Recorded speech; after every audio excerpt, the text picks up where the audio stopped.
Stop. No. All right, let's see how this thing's supposed to work. It's not. Oh, look, our ship's on the left. All right. A whole little extension. You like that? The little extension on the left? Look how cool that looks. Oh, that is cool. It's on the right for me. You can move it I to just whichever side. I just see starting That is soon. pretty awesome. I just like I see. I drug just sent it on his So, You don't have my health. I just be I have starting 11 soon. health, Ian. Not 10. Oh, you do? Oh. Wait, no, you have 11. Does it? It says 10 for me. Oh, on... See, Kristen has 11. Oh, no, on your stream it says I have 10. It says? That's your Oh, I AC. see me now. Wait. I don't know what you're talking about. Whatever, let's go. That's connected to D&D Beyond, so that's on D&D Beyond's terms. God damn it, D&D Beyond. So, all right. Here we go. We're on to a whole new... Oh, let me play this. That's the black one, right? I think. Mm-hmm.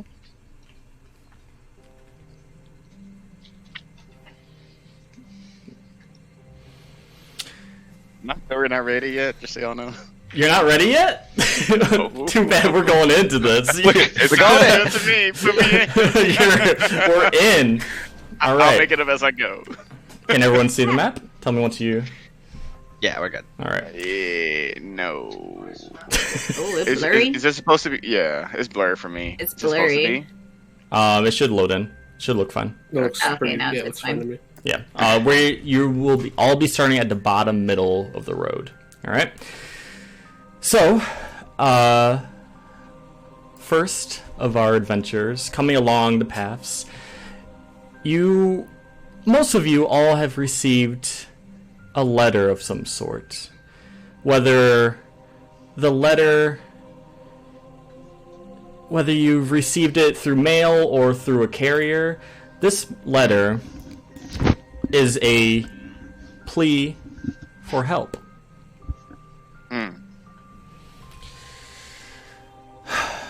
Interesting. I'll send you all the letters in just a second as we come in. The letter, let me find it really quick, isn't very, very hard to read cursive, so I'll read the bottom part. Sweetheart, I'm going to meet our It's in food. script. I can read it. I got It it. should be here any Okay. second. I'll send it to you in the chat, but it's like it's one of those things. Is like, oof. Here you go. That's what it looks like. Hail to the. Okay. Yeah. Hail to the something. To the might and valor. I, a lowly servant of Brovia, send honor to thee. We plead for thy so desperately needed assistance. The love of my life, Irina Koyana, has been affected by an evil so deadly, even the good people of our village cannot protect her.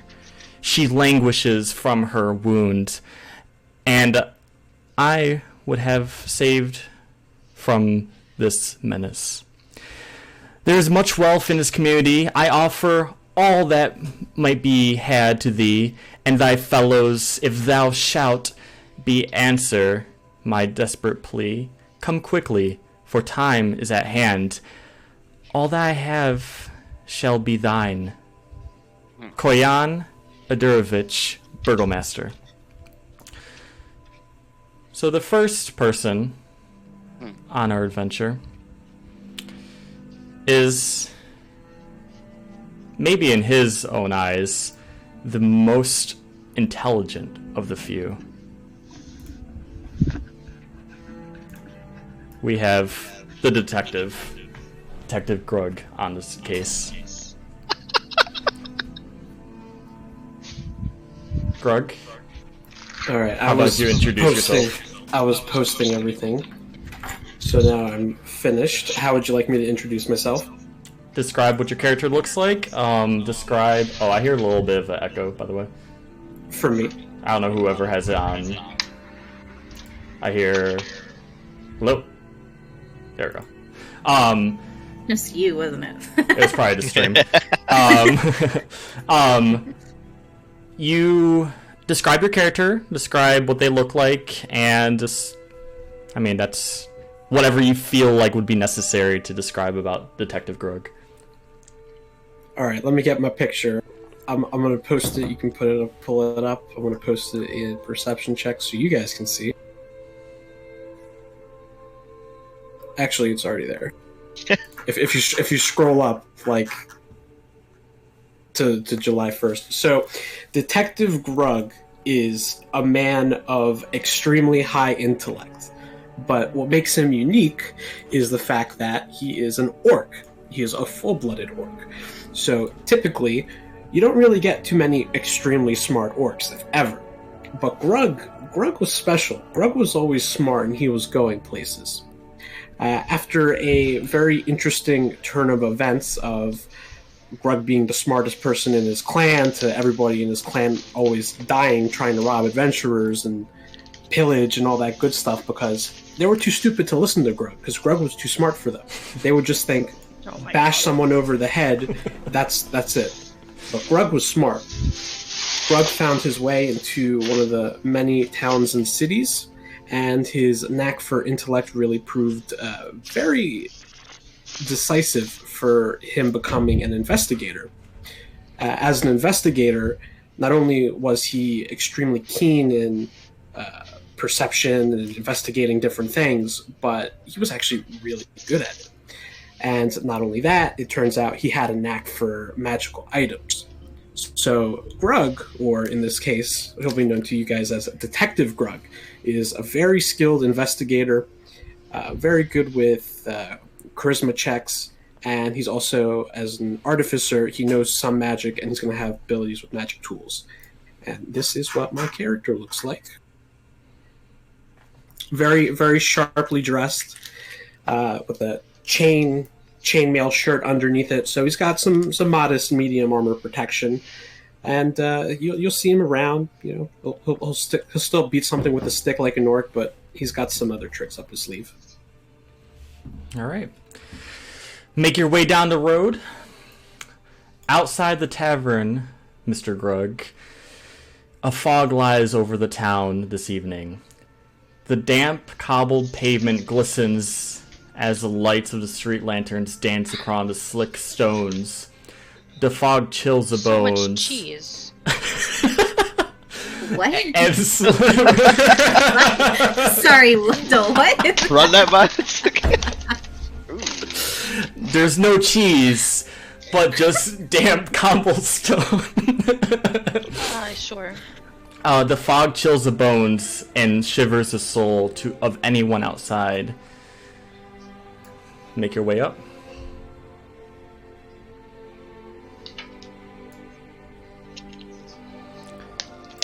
It is quite close to the evening time, but the light of the tavern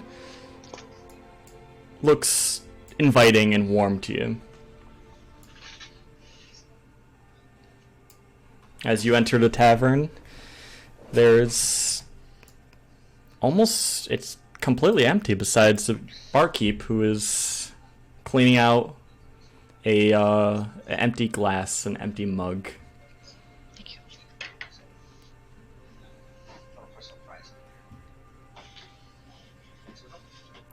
Okay, I'm gonna walk over to the barkeep. What, babe? He's looking down at his glass, cleaning it out at the moment. Oi, governor! Where is everybody? Oh, come on. The barkeep looks up at you. Oi! Everyone. We don't get many people around here. What can I do you for? Okay, let me read this letter real quick again. Oh, this handwriting is okay. Would you like me to send you the translation of it? In plain English, yeah. In plain English, yeah. Oops, that's not it. Here it is. Didn't work. He's making me do work already. We're not even 10 minutes into this first session. Here you go. I'll send it to you in a second. There you go. That is the translation.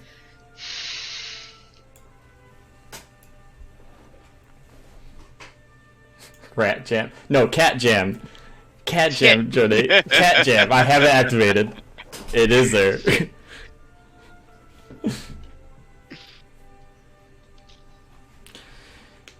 The barkeep will look at you as you peer down at the letter you have. Can I get you a drink?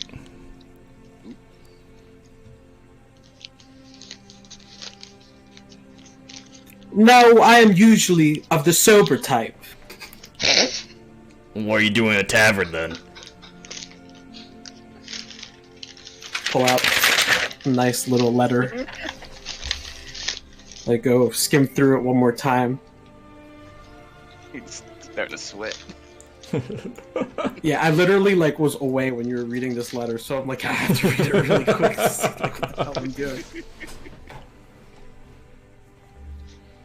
I'm here for Irina Kolyana. My accent's going 3 different places every time I talk. The small dwarf will look up at you. Irina Kolyana. He'll slur his words as he's very confused. I have never heard of a name like that around these parts. Are you all right, sir? Do you need to sit down? Why would you think that of me? That was a southern accent? I don't even know what accent that was. Well, One traveled investigator. well, Mr. What can I call you? Grug. Detective Grug. Mr. Mr. Detective, My paperwork. very nice, but I have never heard a orc talk as sophisticated as you have. So, like I said before, can I offer you maybe some water? Maybe a place to stay for the night. Is getting rather late. Or you can sit down at a table there, and he gestures to the side. I do declare I am quite parched. I will take that drink of water and take a seat at that table. He takes a little glass of water and fills it up and hands it to you. Parton, Alabama. Alright.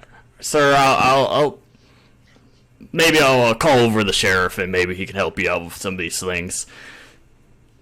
And he gestures you out, and as you go off in to sit, another traveler. I'm quite parched. Another traveler comes in. This person is a little bit more scaly. Merlin, would you like to describe yourself? Yes. I have a flaming sword. I have a fireball spell. I'm ready to kick some ass. All right. That's what I'm ready to do. I like it. Well, Best description. Take me to the shop. as you walk down the path, it is a damp, cold night. A mist and dew covers the ground, and you walk up to where you think the letter has told you to go, and you walk into the tavern. The tavern walls looks warm. Not many people inside, but the hearth is blazing on, and you walk in, you see a lone man sitting in the corner and a dwarf cleaning out another glass. Hello, sir. Can I offer you a drink? Welcome to the Wet Dwarf. Yeah, let me have a glass of your finest ale. All right, all we got is mead, and he goes over and pours out a glass, and this mead still has some remnants of different herbs and It looks kind of dank, and he hands you a glass of it. There you go. And he goes back off to clean another glass. Let me know if I can get you anything else. Actually, there is one thing, and I see this. There's another gentleman here. He probably asked you already, but do you know about this woman named Irina Koliana? The dwarf will look at you with a strange gaze. Sir, are you all right? You are the second person that's asked me about this Irina. Maybe you should take a seat with your with the orc over there. Maybe you have something to talk about. Those some nice clothes you have there, buddy. What brings you out here? It seems I do declare we are here for the same reason. As I Where are you from? tuck my book. I am a man of many lands. Is that right? I'm dying. Huh? Man, that's crazy. The dwarf will look on at you two and says, what is with these knights around here? And he keeps on cleaning out the glass. He looks almost very concerned for his tavern. As you two are getting to know each other, another person comes.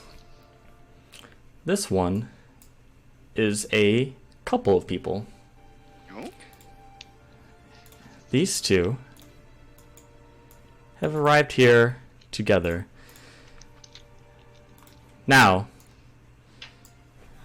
Lucas and Vega, please describe your characters. We look like we look tired. We look like we've been traveling all day. My character is in blue tunic, brown trousers, like a typical traveler's wear, with a little bit of armor on, the upper chest. Got like a midnight green cloak. And nothing about me stands out too far. I have adventurers, backpack and so on, and I carry a spear to defend myself, which is currently lit, as it is getting dark, and we want to make sure we see the way. The only two things that really stand out about me are two necklaces that I wear, one of which is hidden underneath my tunic, and the other is a necklace bearing the emblem of Kelemvor, the god that I currently serve, which is like a pair of, it looks like a judge's, how do I explain it? Like, it looks like one of those things that, like, a pair of scales, but they're even at the moment. Okay. And glowing blue eyes, which kind of like overshadow just a regular hazel greenish bluish eyes. And I'm looking at Vega as I scoot along. I'm like, well, we would have gotten here sooner if you didn't stop to ask directions. And, Well, you didn't know where you were going. and Vega, would you like to describe your character? So Vega comes from far away in a small druid tribe. She had a pretty simple upbringing, wasn't exposed to too many things. She worships the goddess Saloon, the goddess of the moon, and our tribe in particular studies the stars. And when we realized that there were changes to the stars, it was decided that I should come out on a journey and try to see what's going on. Okay.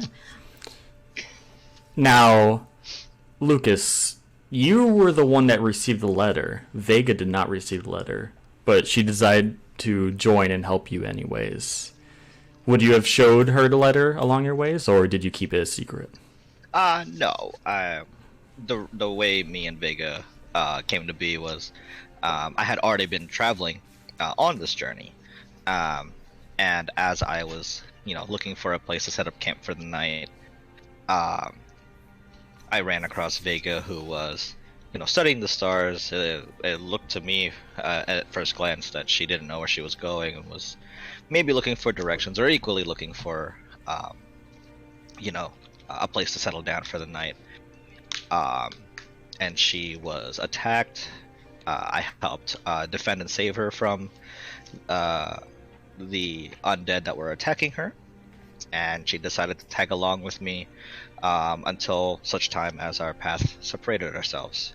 So I know where I'm going. She's kind of just hopping along for now, and that's where we are. All right. As you make your way down the cobble streets, is a light mist and a light dew along everything. There's a shine coming from the light of the tavern across the cobble.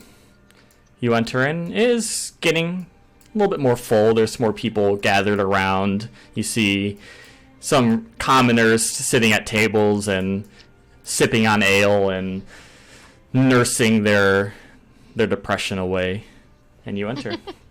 Yep, and I turn off my light that's on the tip of my spear, and I kind of take a moment to gather myself. I'm like, oh man, I really wanted to be in Barovia sooner, but all these different interruptions, I'm kind of starting to second guess, having you tag along here. Nobody forced you to follow me. You chose to follow me. I don't think that's how that worked out, but it's all in the eye of the beholder. As I walk towards to the guy at the bar, and I go, barkeep. Hello, welcome to Wet Dwarf. What can I get you? A flask of ale and an answer to a question. All we got is mead. Mead is fine. Hands you a very dank-looking glass of mead. Anything for the lady. I'll just have some water, thank you. Mead water. Alright, there you go. It's kind of dirty looking. And he goes back to cleaning a glass. Tell me, have we reached Barovia? We're looking for a woman who lives in the area. As I take a sip of my mead. Drink it fast. It gets easier as it goes. I'll take that into consideration. You said Brovia? Brovia? Yes, sir. And he looks at you with a concerned look on his face. Never heard of that place. Does he leave the shop? So where are we, sir? This is Wet Dwarf.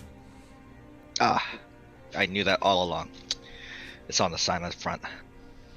And I look at the map, or I look at the letter again. You wouldn't happen to know what's her name? Irina. An Arena. He'll interrupt you and say Irina. Join the two down there. They may have someone to talk to you about. All right, fair enough. And I point finger towards the table. Excuse me, fellow travelers. The barkeep pointed this towards you. Have you guys heard of a young woman named Irina Kolyana?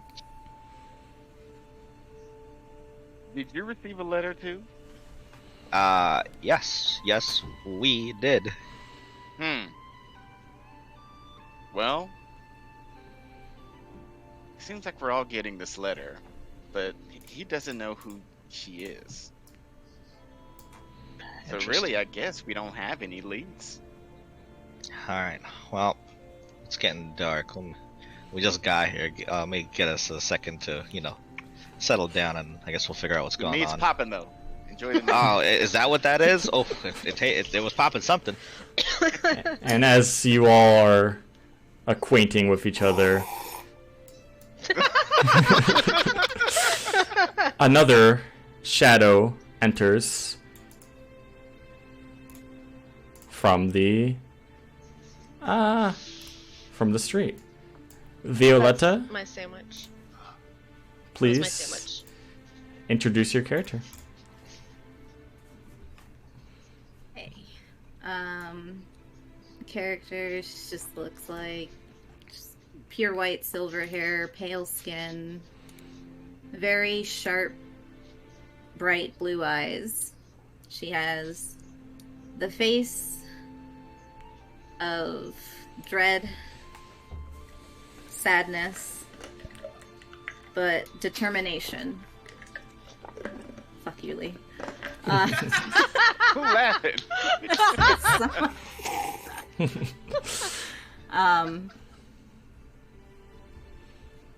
Yeah. Now, Hell yeah. as you make your way up, you have also received a letter from this unknown source. From as you enter through the tavern's now about 25% full. There's a few people around nursing ales, and you see a group of strange people along the side. And you see the barkeep rinsing out a glass. I will. I'm just gonna take a seat at the bar. Hello, miss. What can I get you? What do you have? Mead. I'll have water. Alright. Mead water it is. Come over and it's a glass of water, but it looks a little dirty water. There you go. Enjoy. And he goes off to clean another glass.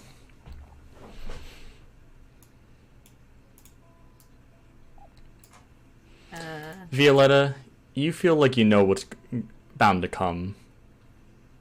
You have an idea about Brovia, and you just decide to stay quiet about things as you sit there. Suddenly,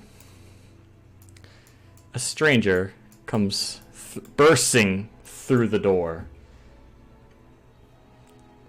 The tavern's doors swing open, and a hush falls over the room. Framed by lamp-lit fog, a form strides through the doorway. His heavy booted foot falls, and the jingle of coins shatter the silence. His brightly colored clothes are draped in loose folds all about him, and his hat hangs askew. Hiding his eyes in the shadow, without hesitation, he walks up to your table and stands proudly, with a wide stance and folded arms.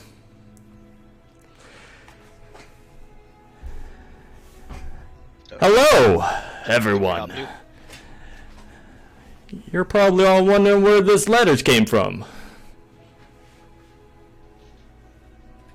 Yeah. You're probably wondering about this Irena. Am I right?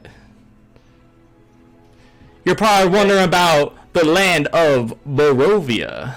Am I right? Yeah. I'm curious about it. Nah, I'm just confused. I was the one that sent you the letter. I was the one that asked for your help. I sent the letter in response, in help of my master. Will you come and help my master help Irena?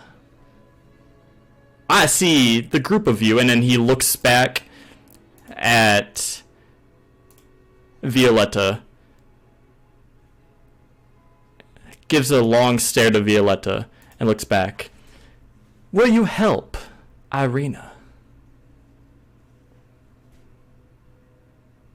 I doubly declare I will, and I hope there is a mint julep on the other side. I like to call you Jib. And reward. Son, I like to call you Jib. You seem like you're the man to help my Irena.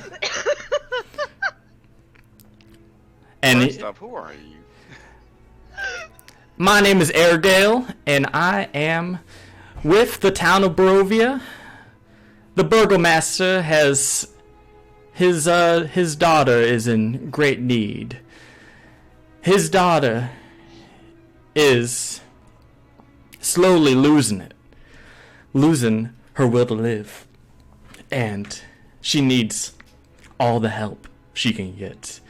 I have looked over the land and found the group of you. And then he looks over the table and says, but you, I don't know. And he points to Vega. I don't believe I sent you a letter. I was traveling with Lucas when he got the letter, and I decided to help out. I raise my hand. Hi up, Lucas. It's me. I see. Well, I believe there are no such things as coincidences. Perhaps this is meant to be.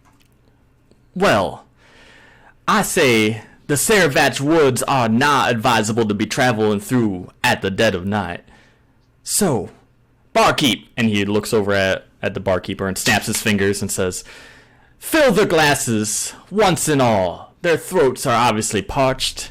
And he throws him a heavy sack of coins and says, we will leave in the morning. And when we do, we will save the burgomaster's daughter. And he goes waltzing out the door.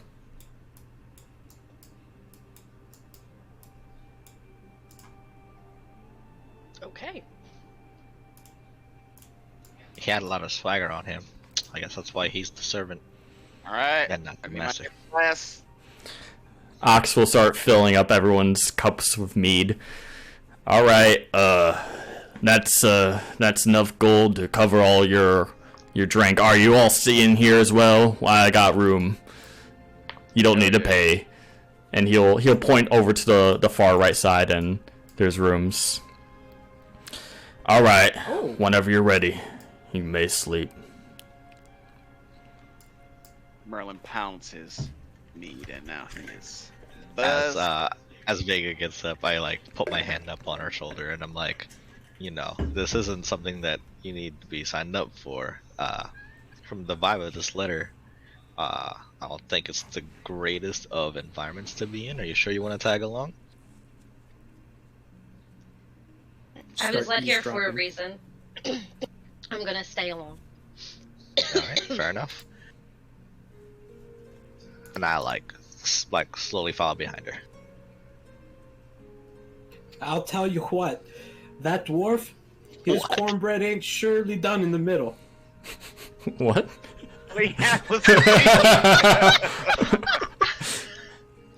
What cornbread did you find? What the I don't know what that means. I want to refill my mug. I got like some bread to take to the room. I'm glad you understand. Southern talk, am I right? So you can pick any of these rooms, and you may take sleep.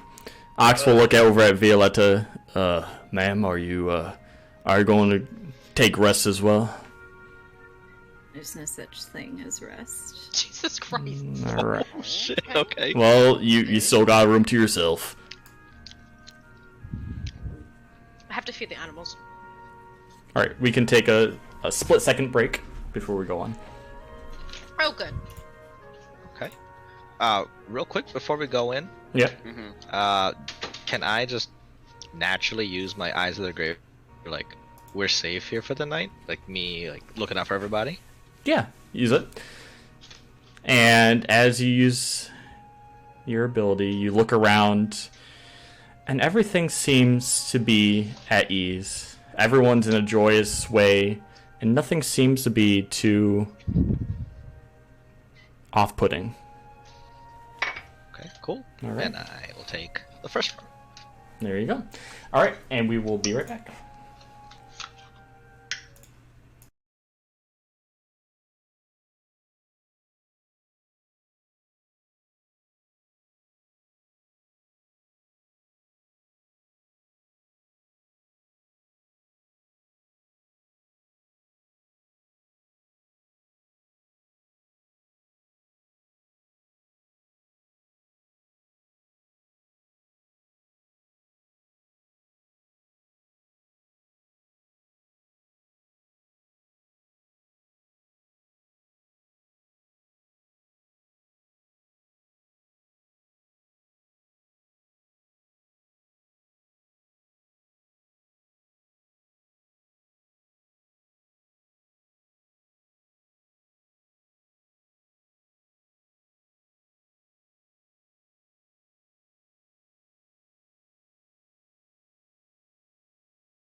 Boop. Boop. All right. Let me pop you over. As you fall asleep. Oh, whoops. There. As you fall asleep, you slowly feel as if you are lost in a dream. Your mind runs cloudy with different thoughts and different feelings, and over time you can't determine what's reality or what's actually in front of you. Everything you think is real isn't real. And give me 1 second.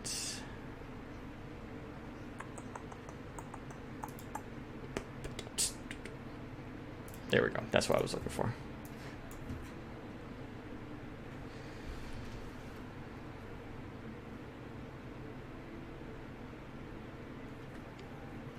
And all of a sudden, you feel like as you're walking through your dream, you wake up. But did you actually wake up? Or were you here the whole time? How did you arrive here? You think to yourself. And it's just as fast as you fell asleep, suddenly you are awoken in this woods. Fog covers your outer vision from the north. Black pools of water stand like dark mirrors in and around muddy roadway. Giant trees loom on both sides of the road, their branches clawing at the mist.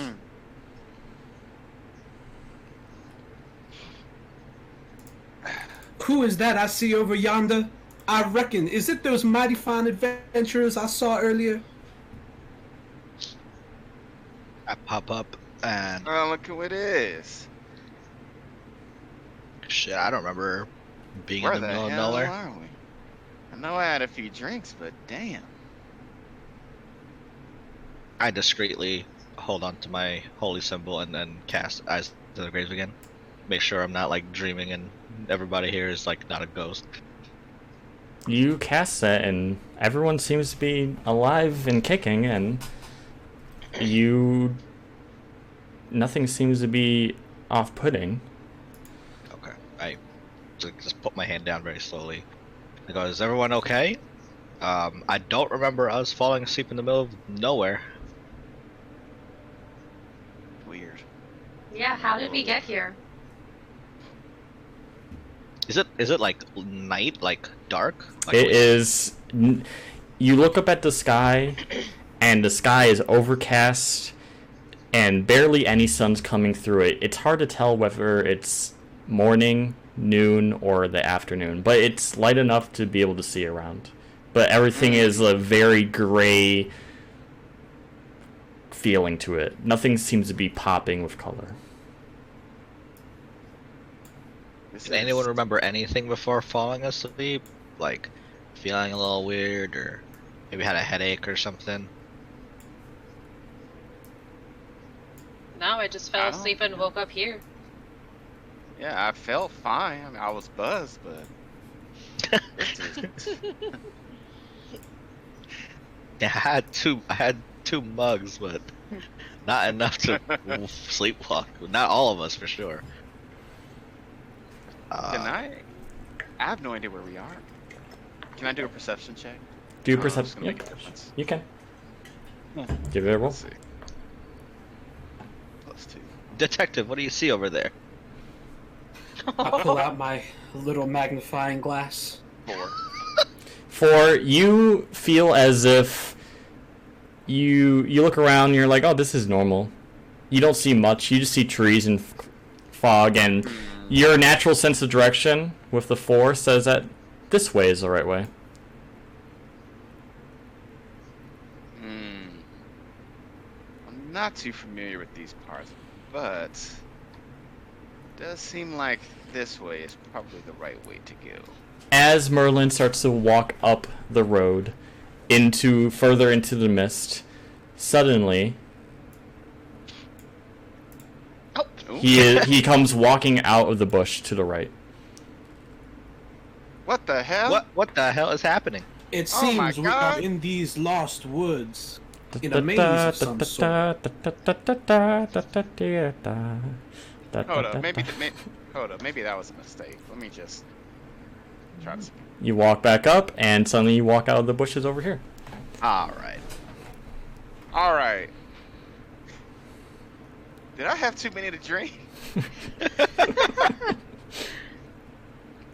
What's going on here? Okay, what if we go this way? As you go down, you start to... Nothing happens. The fog starts to clear. Oh. How's it look over there? Guys, I think this is the way out. I hope. All right. I'm down to follow. No one else? No one else? What, in the same direction? Well, it seems this fog is keeping us from leaving, and there is no fog up ahead. And I look up. I don't think Violet introduced herself to any of us, so I go up and say, "Hey, I don't know who you are, but are you okay? You feeling all right?" I stare. And I nod. All right. Well, I guess we're all. It looks like everybody else is going this way, so you want to come with us?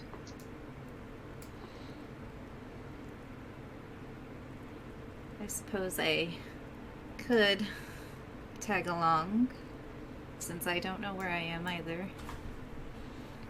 All right. Why don't you go ahead with everybody else? I'll lead up the rear. Make sure we don't get followed or anything. Oh no, I insist. You first. All right. It seems there is some kind of construct or some sort. Let me see if I can discover the make of the model of this. Make and model. I want to make a check about the kind of construction. Make a history check.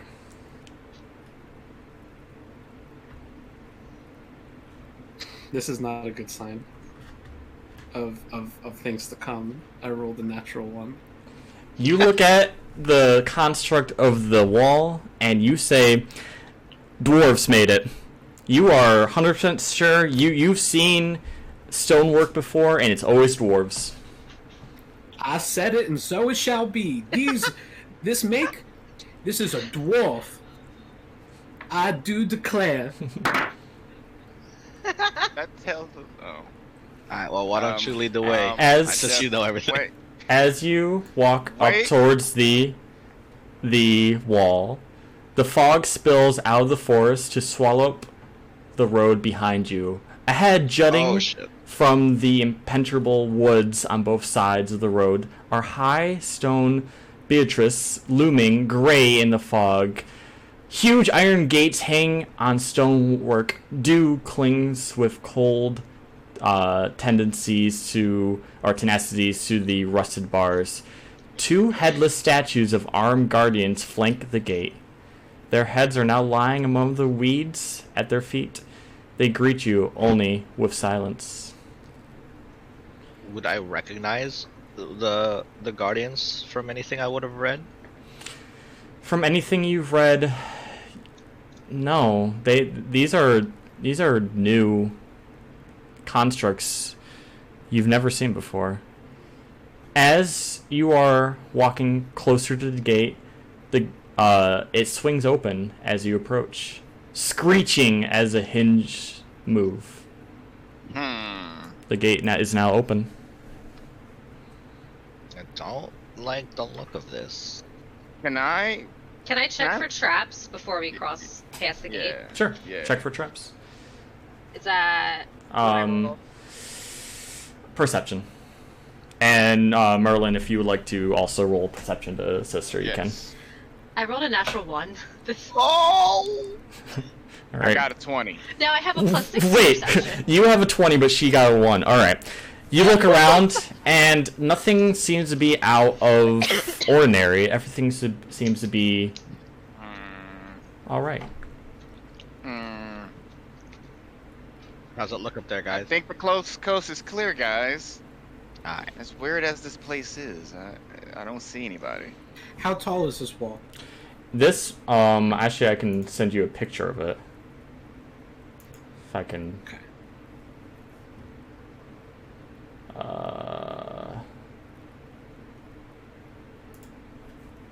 Nope, that's not it. That's not it. Peter, what are you doing? That's not it. Hello? Oh, there it is. Just Anyone Found here? it. Number? Found it. If you can't find it. Okay. You okay? Do you have the stream open? Yeah. Ow. There you go. Oh, so it's tall. It okay. is huge. God damn. It is Alright. huge. I'm Hello? gonna put my spear away and take out my crossbow, because these things are big as shit. Anyone here? No, I do find it odd that such a big places. Sorry, I wasn't able to represent it on the Roll20. Yeah, this is like a guardhouse like, gate or something. This, that's. It's hard to represent big on a bird's eye view. Let's try and Well, stick well, together, guys. I don't like that we can't see what's going on around us. Let's keep going, Well, though. As It looks Violetta crosses over the gate threshold, the gates close behind her.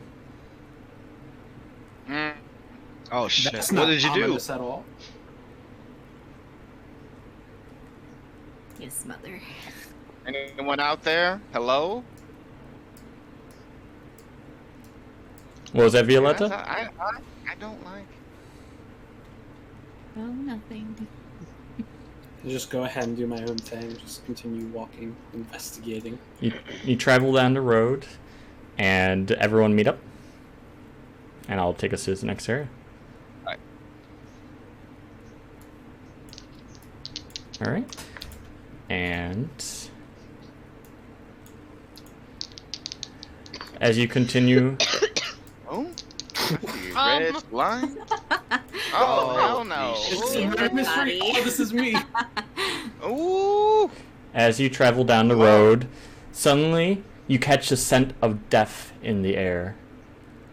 As you make your way forward, the foul scent leads you to a human corpse, half buried in the underbush about 15 feet apart from the road.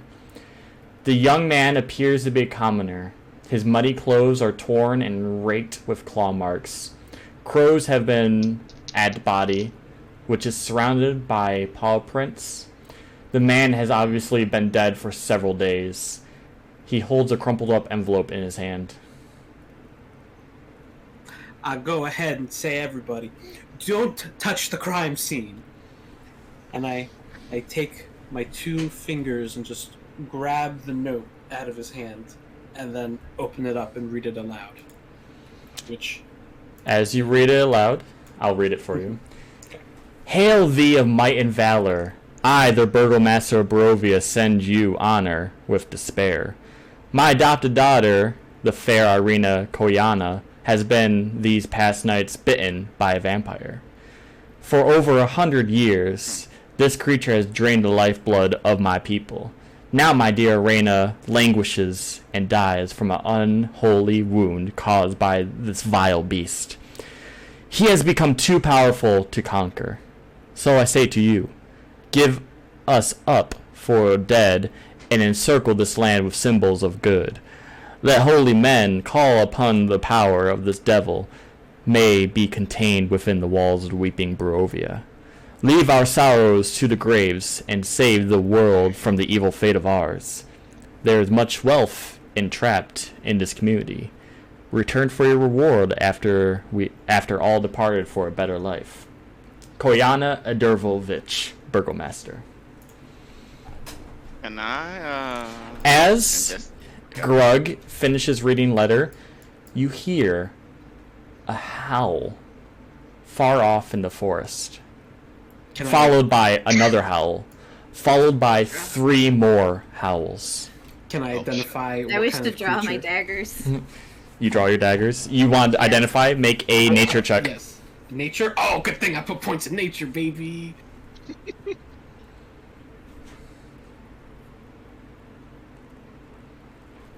$17. These are the howls of dire wolves. You hear these 5 howls and pantering of paws through the brush getting closer and faster. I'm thinking real hard about the note. And I look at the group and say, well, at least I know I'm here. And I show them my holy symbol. If you guys don't recognize this is the symbol of Kelemvor, and I am what's called a Doom Guide. Both a soul shepherd for those who are dying, and arbor to the undead. And so maybe my expertise was needed here.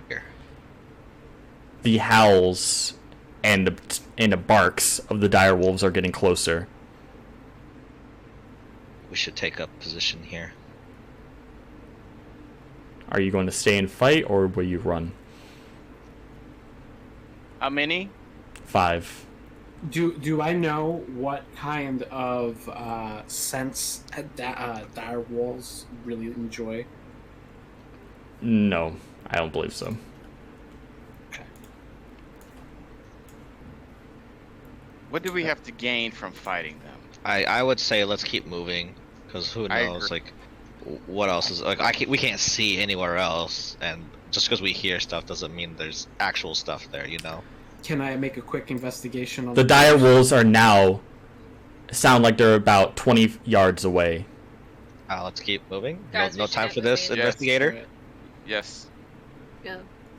I have photographic memory. I remember. Oh, okay. That's good to know. Can I quickly loot this body? Oh my god! Are you sure? Yes. Roll for investigation.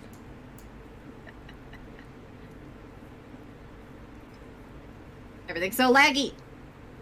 18. You feel around his body, and there's absolutely nothing. But hold, because as you're looting the body,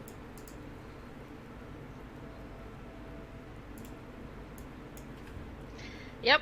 Baby, bring it. I look at Violet. I'm like, damn it, woman, you'll be the death of us. She may be prettier than a peach, but she ain't got no smarts. wolves come crawling around the corner. Make a, I don't know, run 30 feet, see if you can outrun a dire wolf. Me? Yeah, you're the only one that they see. Oh, wait, hold on. I was right here. There's that.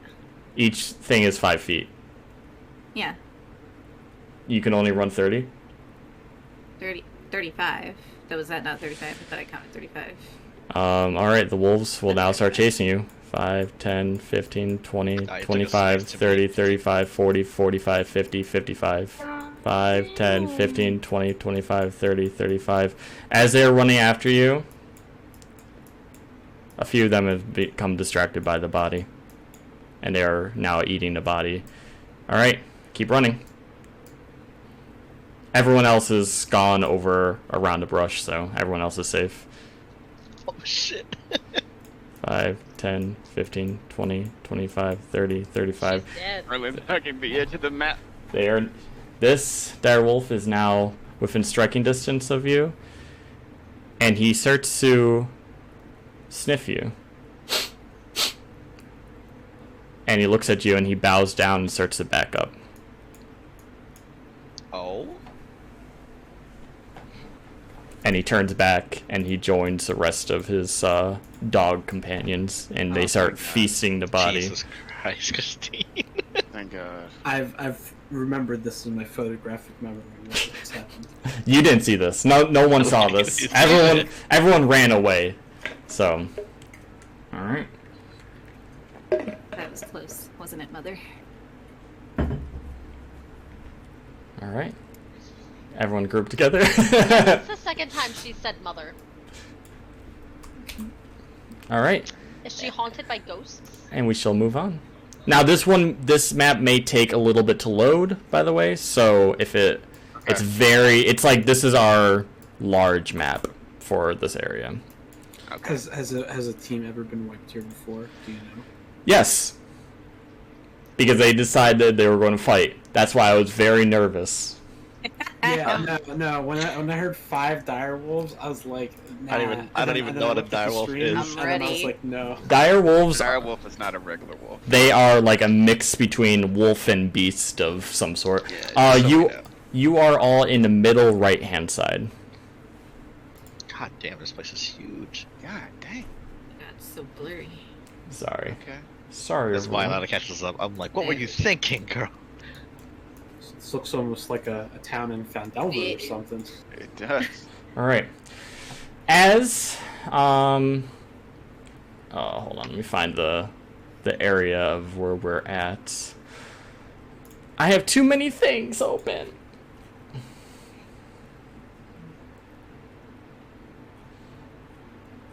As the woods start to part and you come across a road, and it's like a bunch of farmlands and everything, and traveling down, and you see a sign that says, "Welcome to the village Wait, of hold on. Brovia." Sorry, pause. Mine is like freaking the fuck out right now.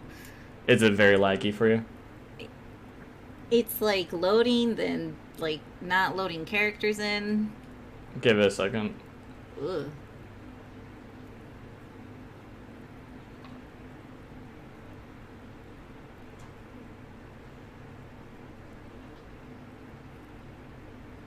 Sorry, It's fine. I think it's my scroll thing's disappearing. Okay, there it is. There you go. So Alright. yeah, this the large areas will take a long time.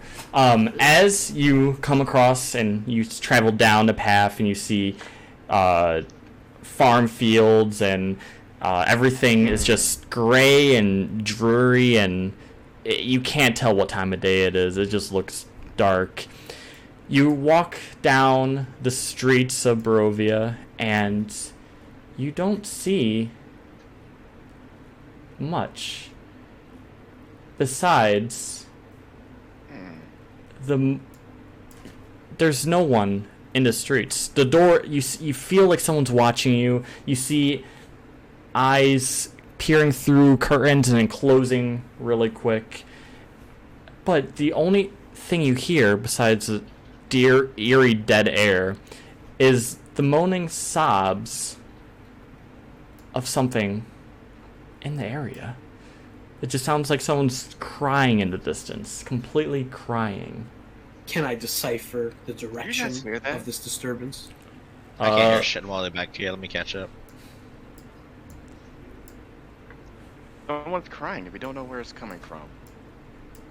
But it's also like, no one's around, but it feels like people are. May I decipher the direction of this disturbance? Make a perception check. Okay. I don't like how no one is here. An 11. 11. But it feels like someone is. You feel as if Leo.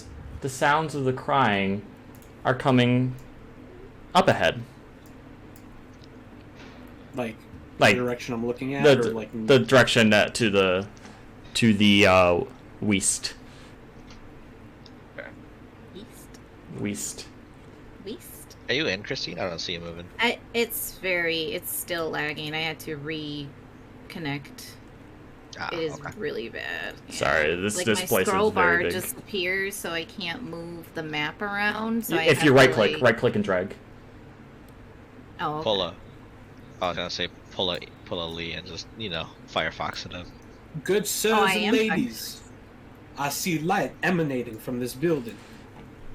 As you pass by this building to the south of you, you see sparse light from this building spills out behind heavy curtains. A sign over the door reads, "Beer Deaths Works Cantle if I'm pronouncing that right. I'm probably not.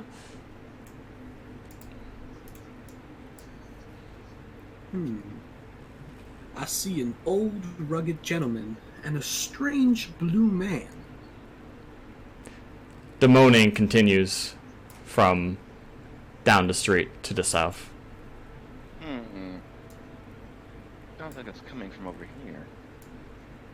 If that Just to the blue door, man right? had more of his compatriots, he could form quite a good group. Blue men. You look at the sign above the door, and it reminds you of possibly a merchant. You continue down. The sobbing sounds like it's coming from this house down here, the south of you. I don't like how we're wandering around this town. Something's really off about it. I do a perception check. What are you looking for? I just want to see if it just seems like anyone's in the area, or like if we're being watched. Make a perception check. Oh, that's a good one, actually. I didn't think of that. Is it still foggy? Like, we can't really see too far ahead of us? 17. 17. You feel as if you are being watched, but you don't know from where. You feel as if curtains are being peered through, boarded up windows are looked through. Whether they are human or not, you do not know. The sobbing is coming from this house. The windows and the doors are all boarded up, and light barely travels through. Grug, are you gonna knock, or should I? Go ahead, my scaly gentleman. I motion Vega over to the other side of the street. She clearly doesn't care. Merlin knocked. No, I'm glitching out bad. Hello? As you knock, Anyone there? the crying stops. Oh, I'm trying to move my... The crying stops, and the door slightly opens just a little bit. And through the crack, you see a picture or a image of a woman. And you see her.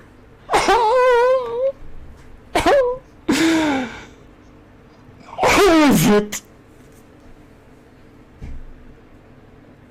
What did she say? But I Who- really can't who- understand that. Who is it? She here.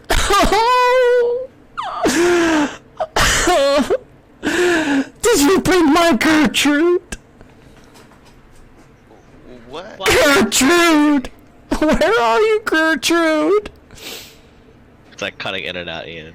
There's a Yeah, portrait, right? sorry. I heard the word I portrait. would like to try to decipher her garbled mess. She's crying and she's calling for Gertrude. Gertrude. Gertrude! Where are you, Gertrude?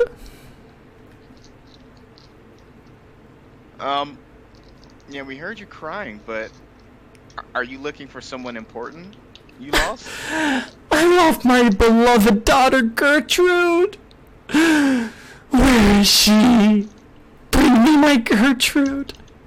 And she'll open the door a little bit more. And then you can see the woman. Okay, rush her now. Yeah, I can now. Okay. Gertrude! How long has she been missing? Oh, she's broken out the house a week ago and she has not been home since. Where is Gertrude? Start writing down my notes. Huh. And what does Gertrude look like? She has lovely long black hair and she pale porcelain skin. Oh, She has been gone for a week now and I haven't seen her.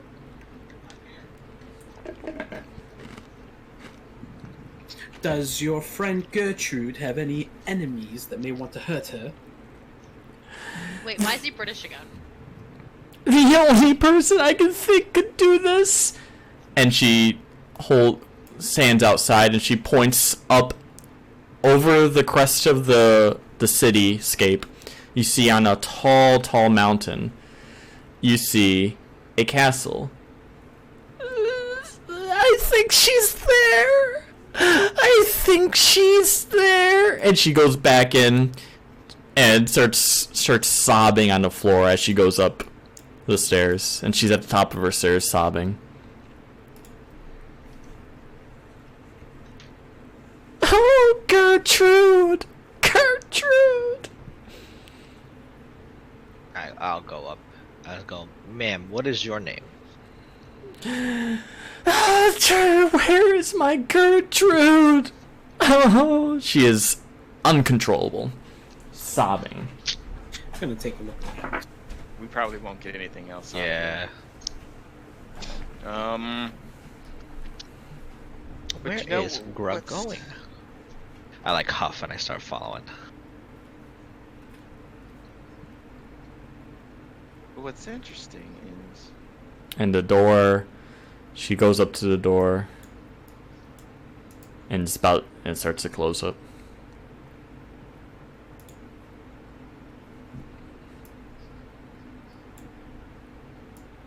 What kind of house is this to the south of me, Ian? With this fence that Merlin just hopped. This house is a weary-looking mansion, squats behind a rusting iron fence. The iron gates are twisted and torn. The right gate lies cast aside, while the left swings lazily in the wind. The stuttering squeal and clang of the gate repeats with mindless precision. Weeds choke the grounds and press with menace upon the house itself. Yet against the walls, the growth has been trampled down to create a path all about the domain.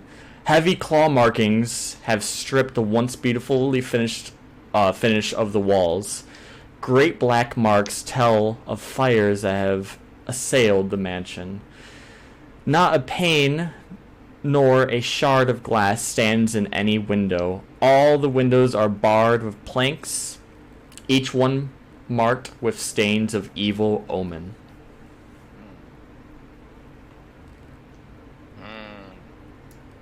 Guys are just like trampling around the city, but have you given no thought to the fact that the one person we've seen so far is wailing uncontrollably? Like, something's not right here. Yes, it is very interesting, and I will get to the bottom of this. Pull out my magnifying glass and I walk inside. Can I do an investigation check on this place? Sure. Are you, what are you investigating? I want to investigate the premises and these omens and things that are on these boards. Sure. And I would like to check if the doors are locked in the front. I got a 16. 16. You just see scrapes and claw marks along the walls, and it just looks like something evil has been trying to get in. And get in. Okay. And Grug, the door is locked. Okay. I'm gonna let me look around. Is there anyone nearby, perhaps looking at me through a window or something that I can perceive? Not that you can see, no. Okay.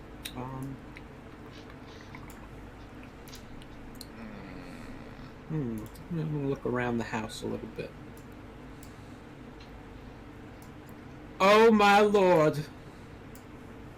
Look at this hallowed room in here. A coffin I spy. You see... Want to go towards it? You see a coffin, and there looks like a shabby-looking coffin. It's pretty built up through the small little crack in the window. There's dead flowers all put around it in honor.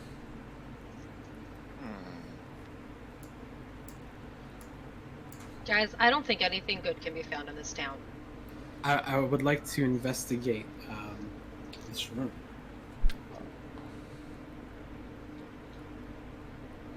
I'm just going to continue to walk around the premises a little bit. Let's see. Oh, there's a stable. Yeah, try and stay near the entry gate.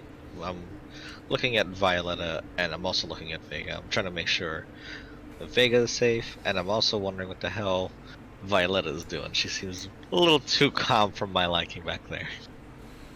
That and mother. Well, you know what I say, her cornbread.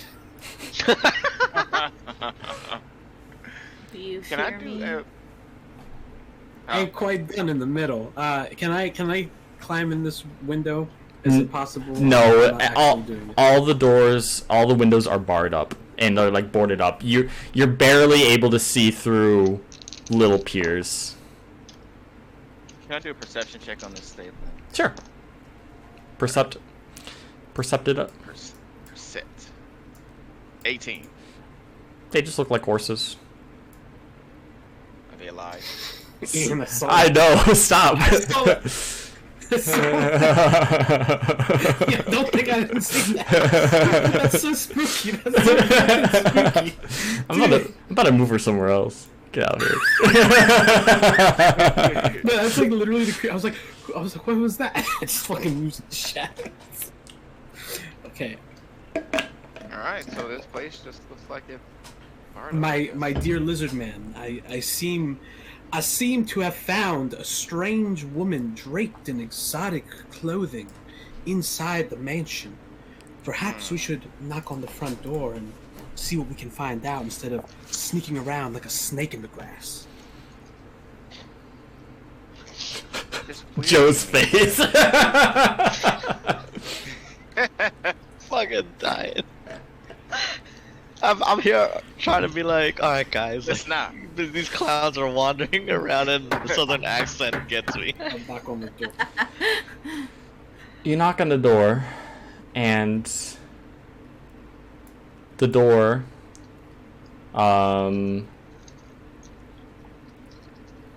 door opens very slightly, and you see two eyes peering back at you. A young looking woman with auburn hair. Her eyes, good question. Not sure. I forgot what she looks like. Her eyes are the color of, once this loads up,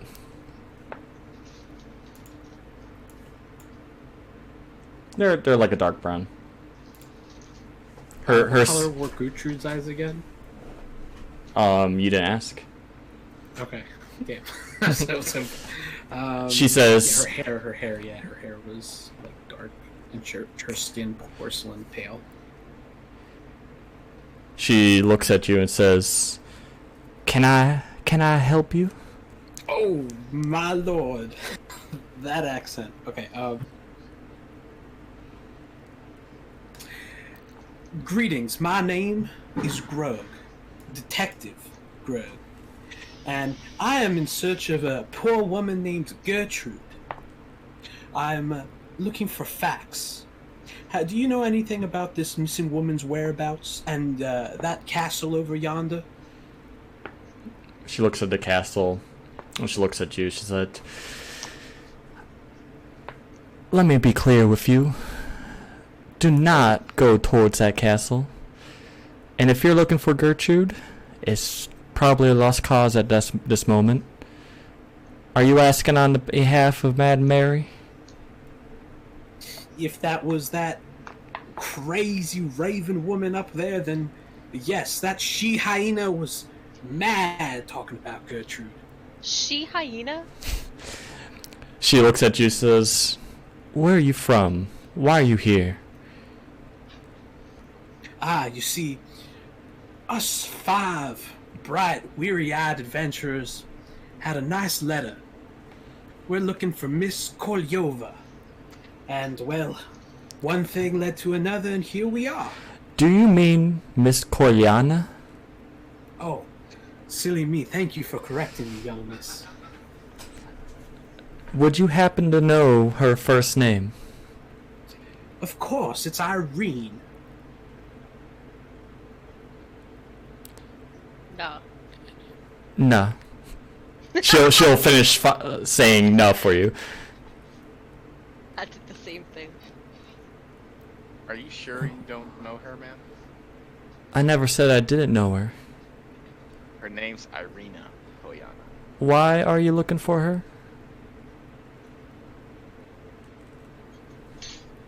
It seems that she's been. We don't know a lot yet, but it seems she's been cursed. Cursed, you say. Very interesting. Now, who has told you this? Well, this young, fine, dapper gentleman came into this tavern, and he was saying, raving, all sorts of things, saying we should come help this young miss. And this letter, see? Here. May I see? And she'll take the letter, and she'll look at it, and she'll say, "The burgomaster has sent you. Is that so?" Yes. Very interesting, because the burgomaster has been dead for about 3 days now. And she'll hand you the letter back. I am Irina.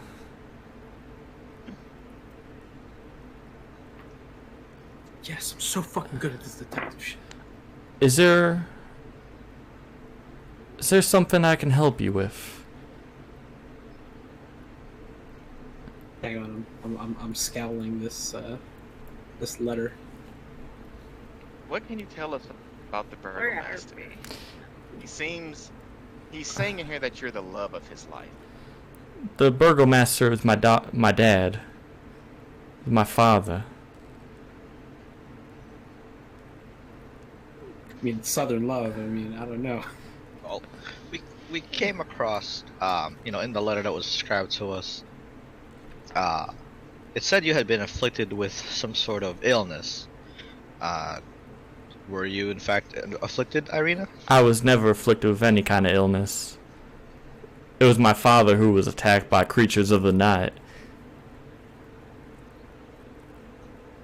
We've been attacked day in and day out for quite a while, and my father just couldn't keep up with the assault. By what? By who? Are you not from around here? I can safely say I am, as of about however long it took us. We just woke up here. You just woke up here, you said.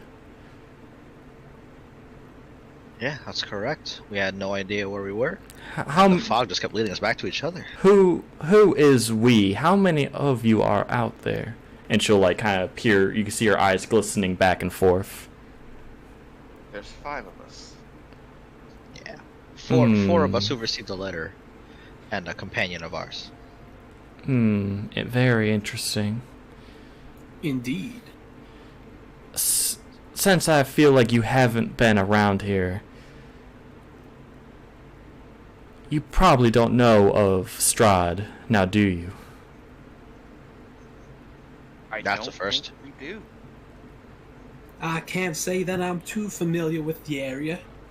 Almost seems like this land is cursed with how everybody's hiding in their buildings, crying all the time. Cursed would be a little bit more pleasant of a thing to have.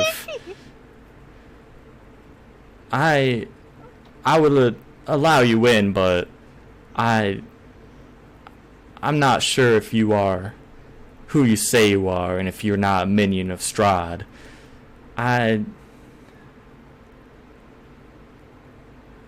Who is Strahd? Who is Strahd, you said? Strahd is the person that brought you here. Strahd is the person that controls Brovia. Strahd is the ruler of this land.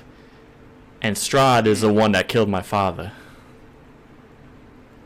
Grog, are you taking notes? Cause I humbly am taking notes, my good sir. So with the Strahd person here, how long has this town been like this? I feel like I'm being watched, and everything's boarded up. Was it always like this? Those are just the Brovians, the people that live here. Don't mind them too much. They are, you can say, scared of newcomers. They don't really accept the new very easily. They rather hide in their house and remain apart from anything. It's been like this for quite a while. Interesting. 'Cause Perhaps we can. Oh, I'm sorry, my friend. No, go ahead. I would say I'd love to continue this conversation, perhaps instead of standing outside over some tea and crumpets in a nice foyer. Make a charisma check. You can do it as persuasion. Persuasion? Okay. Come on, baby. Come on. Ah, I got a 6. God. I would say maybe not right now. I don't feel much very comfortable with having strangers in the house without my brother around. If maybe once he comes home, then you may all come on in. Irina, can I ask you a different question about your house? Go on. I noticed all of your windows are boarded up, and you also have an interesting symbol on it. Why is that?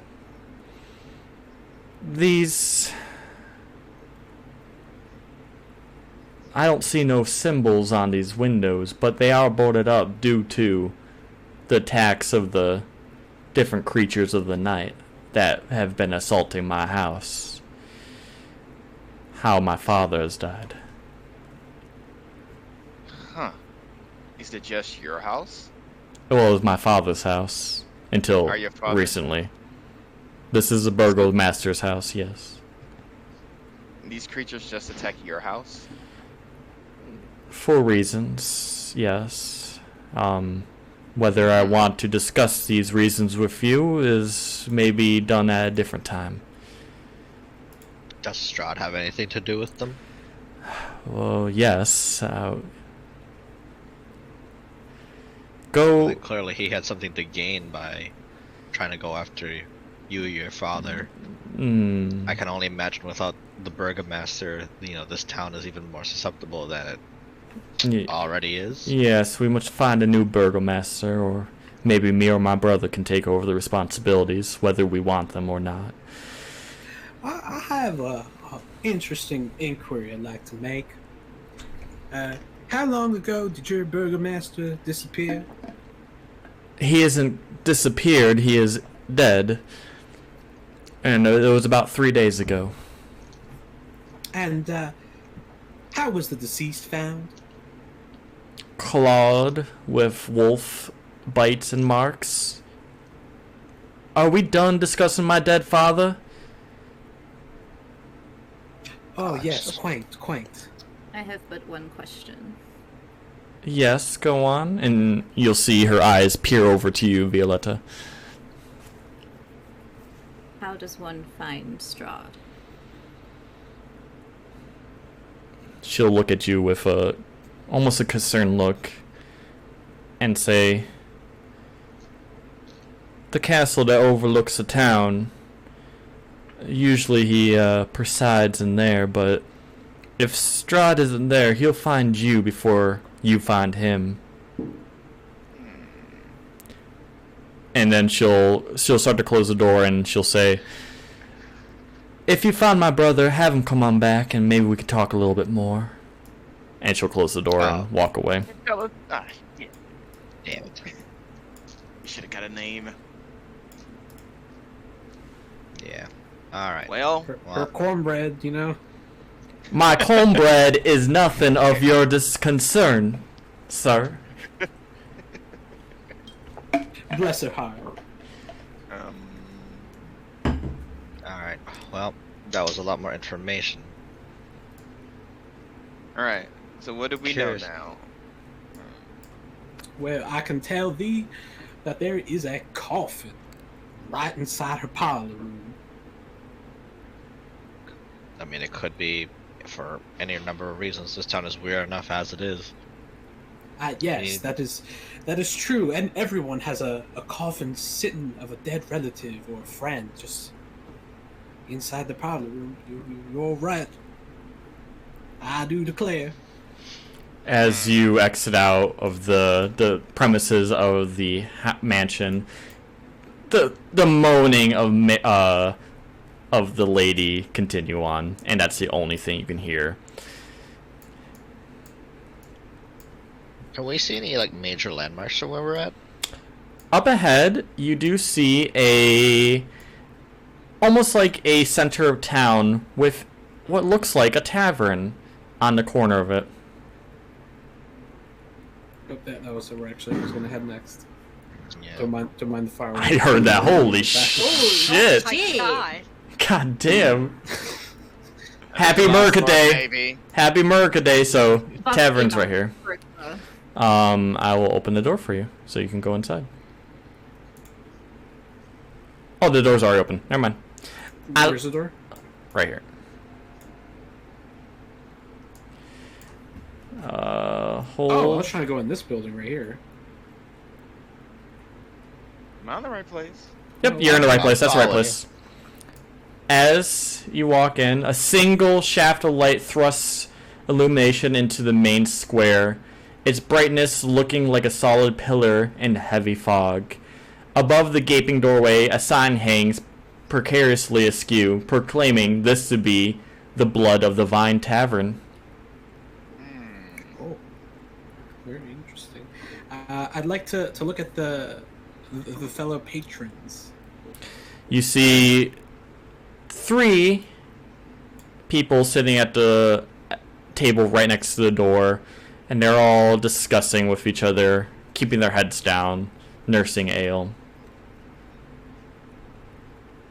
You see another one at the edge of the bar up here, also drinking a small bit of ale, and the bartender, who is cleaning out a cup. And he just has a glass, and he's cleaning it out, and he moves on to the next glass, and he starts to clean that one out. Hey, barkeep. Hello. Can I What can I help you with? have a cup of ale, sir? Sounds good. But all we have are wine here. The gentleman's drink. A small glass of wine is 1 copper. A pitcher of wine costs 1 silver. Well, I'll declare my 1 copper. And he hands you a small thing of wine. And for you, my otherworldly friend, he looks at you, both at you, with concerning looks. I'll take 1 glass of wine. He'll hands it over to you, and he says, 1 copper, please. Okay. I'll walk up, drop a copper, and say, "For me as well." And there you go. I wish to do a sleight of hand. Alright, what are you sleight of handing? I want to take, what's her name? Detective Grug. Why are you making a check? Detective there Grug. is I wish to thievery take his happening right drink now? from him. Alright, make a sleight of hand check, and Grug, make a perception check to counter. Oh my god. Yeah, that's right. 26. Yeah. Oh my god! Wait, you got a nat 20, she got... Alright, I got 20 with perception. Wait, so what happens here? It's 23, but it's a nat 20. no. Hey, that's 20. Violetta, as she taps you on the shoulder, you look to the right, and she takes your glass, and you look back, and you're like, you don't notice that she has a glass of wine, and and Grug, you look at the bartender and says, "I'm still waiting." Christine, what did you roll without your fucking modifiers? A 20. Oh, you rolled a nat 22? Oh, God. What the? Wait, you both rolled nat 20s against each other? Holy shit. That is insane. Well, alright, so I'm Grog... doing this, sitting down here, and I want to try and listen in on these guys' conversations below me. Grog, you are very you're still waiting for your drink. And you call yourself a detective.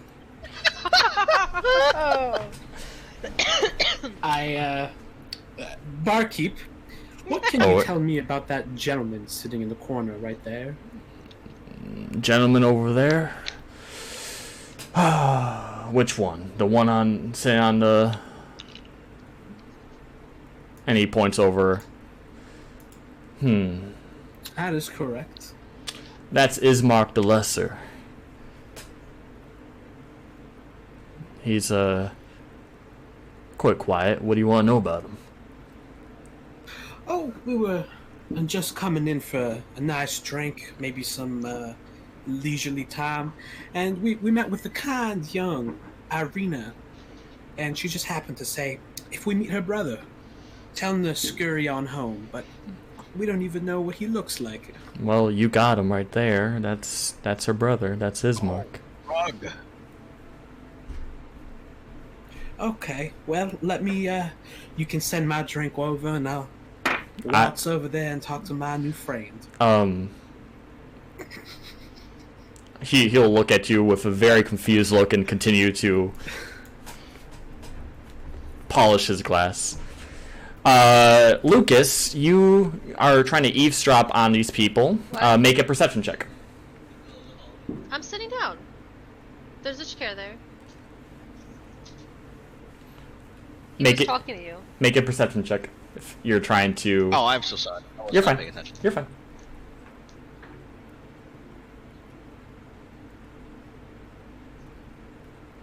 I got really excited because I thought it was a 17, but it's a 3 plus a 6. They're all looking down.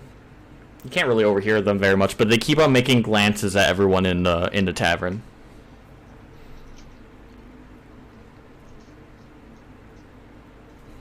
All right.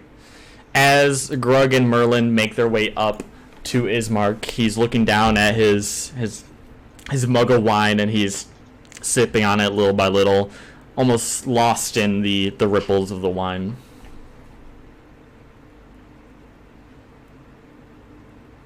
Hello there, young sir. Are you Miss Irina's nice brother I've heard so much about? Irina? What? How do you know? Who are you? Oh, of course. Let me introduce my associate now. I am Grog. I am a detective. And this here, young sir, what was your name again? Merlin? Merlin, I'm not your associate. Companion, party member, all polite words here. But yes, we are traveling together.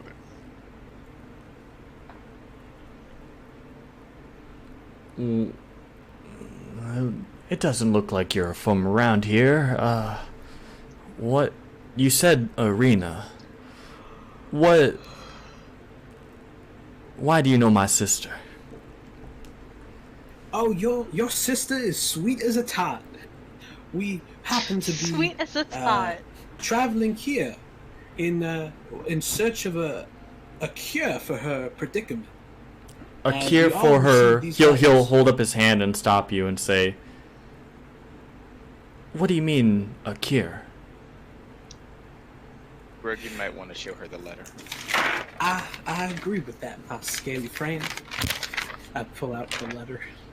He'll snatch it from you before you even finish, and you start reading it over. Who sent you this letter?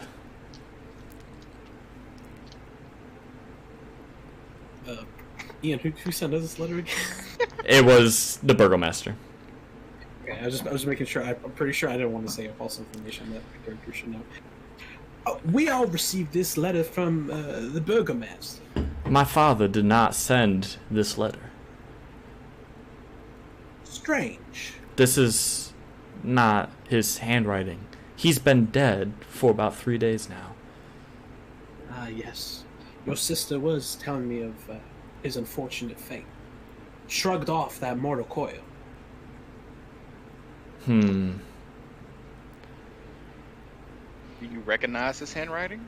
I do not, but I can only assume it's one person that sent this. And he'll look down and he'll, as he looks into his wine, he'll say, mumble under his breath, Strahd. Oh. I wonder why he brought you here. Why did he bring you here? This is all becoming a very interesting case. He'll look you both up and down, and he says, are those 3 over there, are they part of your posse? Well, I can't say I'm too familiar with the 2 young ladies and this gentleman over here. In fact, we all just met recently. Very I would say interesting. not even the night before. All drawn here. Yeah, except for that human woman. She just happened to be a companion of this gentleman, it seems, trying to listen to that interesting conversation. I may need your help. You all seem a little bit more willing to help the needy, and also a little bit more full of life compared to the other people around this town. Would you be willing to help me and my sister? Well, I cannot speak. Oh, my friend, I apologize. No, you're good. You're probably gonna ask the same thing. Oh, well, if you're going to ask a question, please, by all means. What do you 2 need help with? Can we discuss this in my house, away from drifting ears? Sounds good to me. And I would be delighted. he'll call over barkeep. He's like, before we go, let's fill up our wine glasses and we'll be on our way. And he'll say, hey Eric, wine for everyone here. And he'll flip a gold piece on the table and he'll grab 2 bottles of wine and he'll start walking out. Follow me. I do declare. There's no happening? such thing as coincidences. And I try and steal a bottle of wine. Sleight of hand check. Sleight of hand. Oh my god. Come on, Vegas, time to go. 24. You grab a bottle of wine. And you slip it under. Can I perceive this happening because of Sure, my make a perception. See if you see her stealing it. 22. You do not see her doing it. Oh! Sneaky! Yeah. Alright.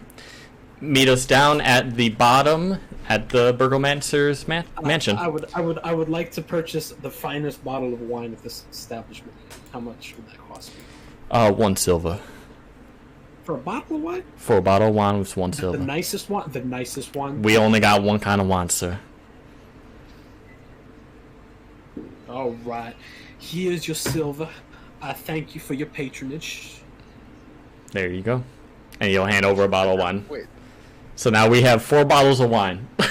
I stand blocking the door, staring down at Detective Grug with my arms crossed. Why shoot at me? What the hell did I do? Wait, let me inventory a bottle of wine first.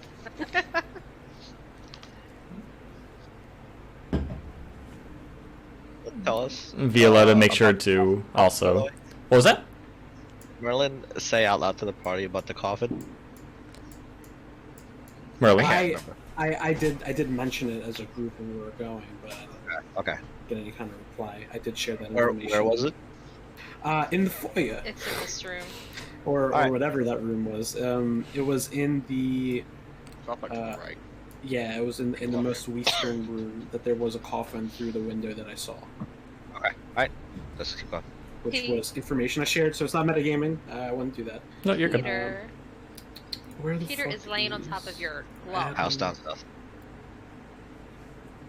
Yeah, I'll just come down with you guys. I'll worry about it later. Did you, Violetta, did you want to block the door from Grug leaving? Oh, yeah. Yeah. Alright. I'm still there. I stare at him with. Can I help you, my mint julep? What the hell? Such an appropriate response. I stare at Grug and I walk away. What a peculiar woman. I mumble under my breath. Silly Hold on one second. I want to attack. orc. Bring it. No, I'd probably die instantly to a rogue. Fuck no. Get one stealth on you. Yeah, Dead. it's over. It's just a backstab. And it's funny because the investigator role is actually from Curse of Strahd. Is it really? Mm-hmm. Oh. So, Ismark will open the doors and say, "Come on in. Come in. Come in." And he'll wander in, and you'll see him putting up his coat on the side. He's dressed very well in very lavish clothing. He looks well off. And as you all come in, he'll close the door behind him and he says, "Irina, we have a few guests around here. Here, help me pour the wine." And he'll usher everyone into the dining room. He's like, come in, sit down." Is this door? Is this a door? I can't. It's tell. like an awning. It's like an opening. See into it. You can see like the books and the tables and everything. And Ismark is like, don't worry about that over there for right now. I'll explain everything in a moment. And he'll usher everyone into here. I take the bottle of wine that I bought and drink it out of, just like that. Out of the As I bottle, walk. like, As I walk into the dining room. Oh, you brought your own bottle. Very, very interesting. All right. And I would like to present this nice bottle of wine I also purchased. Oh, I believe we have enough wine to last us a century now, don't we? BYOB, is it? My manners won't let me come to a guest home without give them a gift. Oh, I Miss appreciate Irina. that. And Irina will look at you. Oh, I declare, what a gentleman over here. We don't get too many of your type around here, but I can see from what I see that they're all very nice. So, and Ismark will look down. More on what we need to talk about. I thought you just called us a moron for a second. Morons, we need to talk. I really thought you were calling us morons for a second. I was like, more excuse me? As you walk into the room, into the whole mansion, the interior of the mansion is well furnished. Yeah, the fixtures show sign of great wear. Noticeably, oddities are boarded up. Windows and the presence of holy symbols are in every room. The burgomaster is in a side room, a drawing room on the floor, lying in a simple wooden coffin, surrounded by wilting flowers and a faint odor of decay. I don't recognize this holy symbols, do I? Make a perception check. I would also like to make a perception check. I With too advantage. would like to make a perception. All right, everyone can make a perception check. Rolled All right. 13. 13. All right. 18. 18. 11. Okay. 11. Hold for one quick second because I am trying to remember the name of and I wrote it down somewhere and I forgot it. So shame on me. I apologize. I feel like Violetta and I are going to become. She's going to be my foil. We're gonna be like adversaries during this. Was off. Mm-hmm. Babe. Game of cat and mouse. Oh, it's the cabinets. It's on sale for $30. Did you I'll want me to enjoy get the it? hunt. It's for the Oh. PS4. Chance. They are symbols of the Morning Lord. Like morning as the sun, or Morning as the... the sun. Morning as the sun. Okay. The Morning Lord. So, Ismark will look at you and say, I need help protecting my sister. No one in this town is willing to help. They are all too afraid of Strahd. And from what I can tell, I don't believe Strahd is aware of who you all are, even though he brought you here. I need help bring my sister to a safe place. And also helping bury my father to make sure he rests at peace.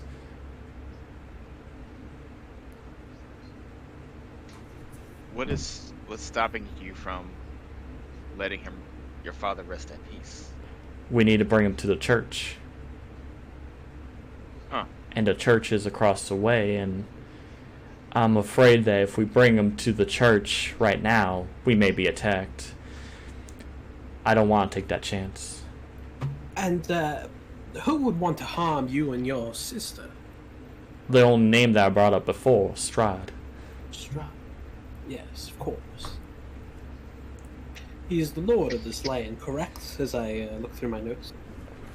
Very much so. He created this land. He is the lord of this land. And how long has the Strahd family been here? As long as the towns have been created, as long as the hill's been up, the Strahd has been here. As far as I know. Would you say this Strahd has been more aggressive than others, or you've always had a overall perception of dread within the cities? There's always been one Strahd. I believe the Strahd. I believe him to be a vampire. I believed him to be eternal. Can I make a what kind of check can I make to know what my knowledge of vampires is? History. History? Okay. Only for you, my friend. Vampires and undead are rolled super high. Let me see my modifier. 22. You know quite a bit about vampires. You're pretty well versed with who they are, where they come from, why they do what they do. That's quite interesting. I've never actually had the pleasure of meeting a vampire. I would never want to meet a vampire out. But we have.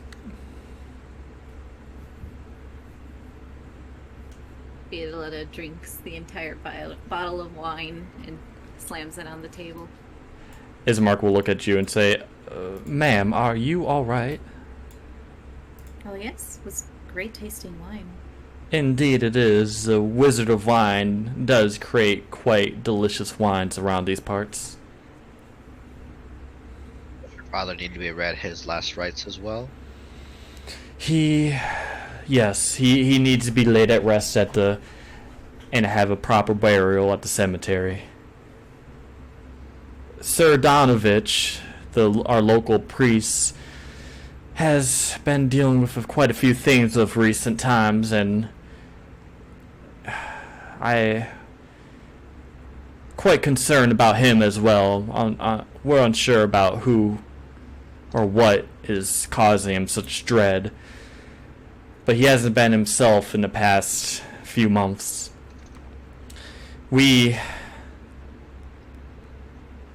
possibly should be looking into that. Do you need our help with that first? I would say putting my father to rest is the first thing we need to deal with. And with that comes dealing with Sir Donovich.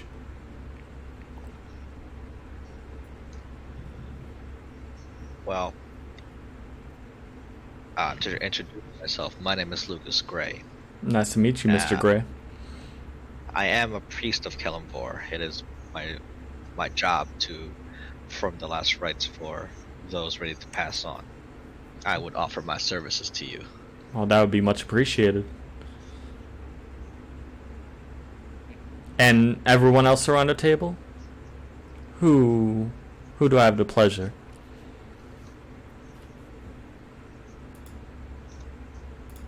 I am Violetta Z Azenlen. Nice to meet you, Miss You may Aslan. call me V for short. V. Very interesting. All right. And our scaly friend over there, who may this be? I have not met.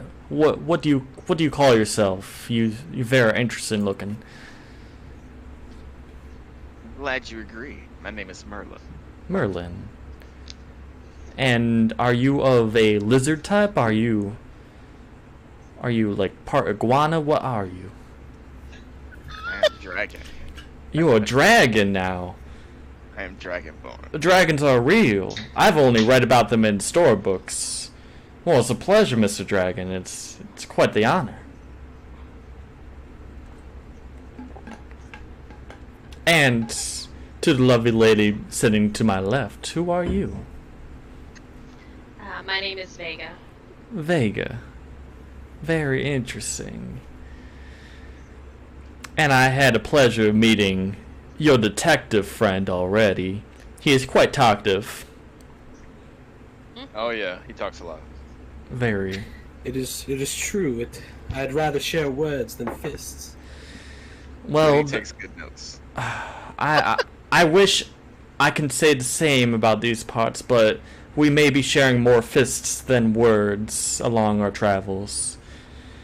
So, will you help me put my father to rest? And then we'll explain what we can do with my sister afterwards. If that's what we need to do to get answers, I'm in. What answers are you looking for? I believe we're trying to get to Strahd. I'll find out more information on how to get there. Why would you And how ever we got- want to go to Strahd? Well, that poor woman. I believe her name was Maven. Mad Maven. Mad Mary you're talking about. Ah, yes. Oh, I don't... let me just say, Mad Mary, she's a lost cause. That poor soul. She goes on crying about Gertrude all day and all night. I don't... Wherever Gertrude is, she may as well be dead. She's been gone for a few weeks now. Oh, that's quite longer than what Mary told me. She's a bit delusional, you can say. I see. Not right in the head. Her cornbread. As you... Yes? A cornbread. Not a peep. Like no one saw her leave. No eyewitnesses or anything. I believe she did run away, and once you go past the town of Brovia, there's not much around until farther out. Can I make an insight check? Sure. I rolled okay. Insight 17. He's telling the truth. The areas outside Brovia are pretty dreary. He does know about some other places around the area, but he was just kind of using, he was just trying to be a way of words. Now we arrived here kind of haphazardly. What time is it? He looks over at the clock that's on the wall. Oh, it's about, I would say it's about 4 o'clock in the afternoon. I do say it is hard to tell what time it is here. The sun never really shows itself. Does night ever befall the city? It does. It does. Not to worry, you'll be able to close your eyes and get some rest sooner or later. Did you want to go and take your father out now, or wait until the morning? I would say let's go check on the church before we go take my father. Once we go check on the church, then we can determine how Domovich is doing. Make sure he's ready for a burial. Give him a little heads up before we just show up with a corpse at his doorstep. Of course. I will accompany you, young miss. Young miss. All right. Oh. So, Ismark will say, I'm going to save my sister and prepare the body. Tell Sir Donovich that Ismark and Arena sent you. He having a party over there. Oh, it's almost 10, that's fine. Tell him that we've sent you and he should be fine. Tell him that the Burgomaster is almost ready to be laid down.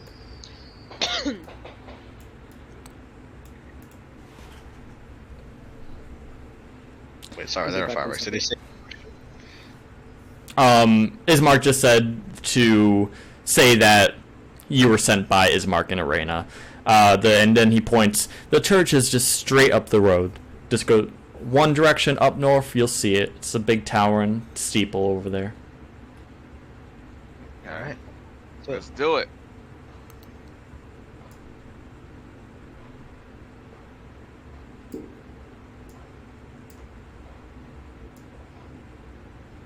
Big tower. As you go north, you'll see that on the hill to the north, you see a steeple.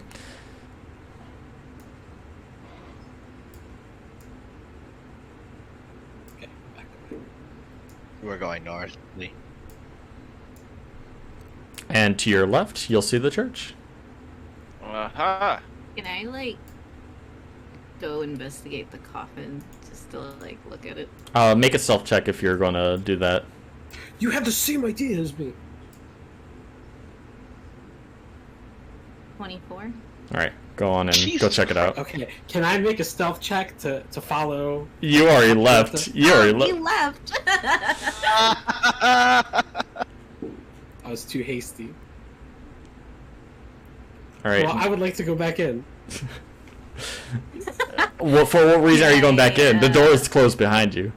Okay, I'll look through the window. Is there anything valuable? Around the room, there's a few books on the Morning Lord. Nothing really of value. Most of the books are like how to prepare a body and how to build a proper coffin. So may I actually go investigate, like, through the window? Or... You can look through the window, yeah. You can Okay. peer through Can the I window. stealth? I want to be very stealthy. For what reason are you being stealthy? There's no one around. Well, I don't. Unless are you trying to? Okay, be stealth, and then Violetta, make a perception check. Counter his stealth. I rolled a nat 20. 3. All right, you don't notice Grug looking at through the window at you. Yeah. What do you want to know about the coffin?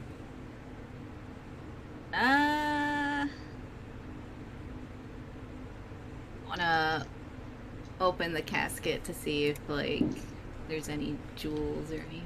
All right, open the casket. A coffin? What do I do? Just Exciting.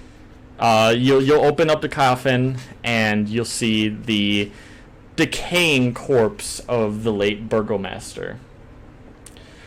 The corpse has been there for quite a while. It looks like it. You just kind of see rotting flesh and bone and all that, what's not.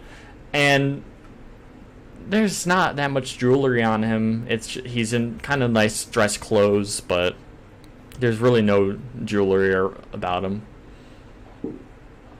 Just a decaying corpse.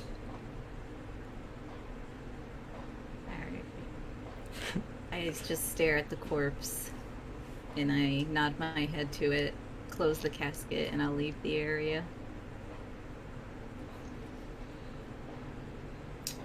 Was I able to perceive anything while she was investigating the corpse? You just saw the same things that she did. The corpse, maybe you've seen a little bit more. You saw, based off your knowledge of wolves, he was killed and mauled by wolves. Okay. This must be the church. All right, so head on north and you'll see the church.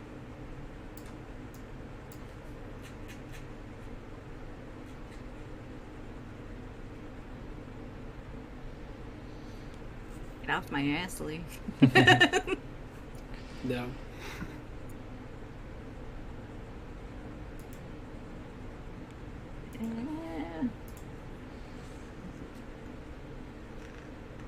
Atop a slight rise, against the roots of the pillar stone that supports Castle Ravenloft, stands a gray, sagging edifice of stone and wood. The church has obviously weathered the assaults of evil for centuries on end and is worn and weary. A bell tower raises towards the back, and flickering light shines through the holes of the shingled roof. The rafters stain feebly against their load. As you approach the church doors, heavy wooden doors of the church are covered with claw marks and are scarred by fire.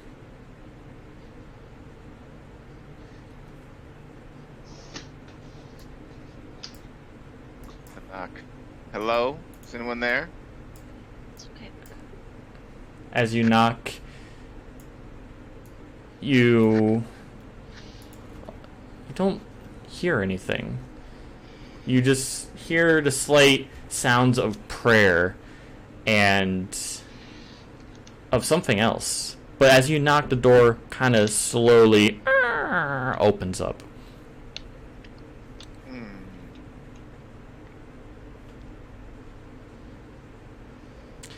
As you enter into the hall, the doors open to reveal a 10-foot wide, 20-foot long hall leading up to a brightly lit chapel. The hall is unlit and reeks of mildew. 4 doors, 2 on each side of the hall, lead to adjacent chambers. You can see the chapel strewn with debris, and you hear a soft voice from within reciting a prayer. Suddenly the prayer is blotted out by an inhuman scream that raises from beneath the wooden floor. Oh my god.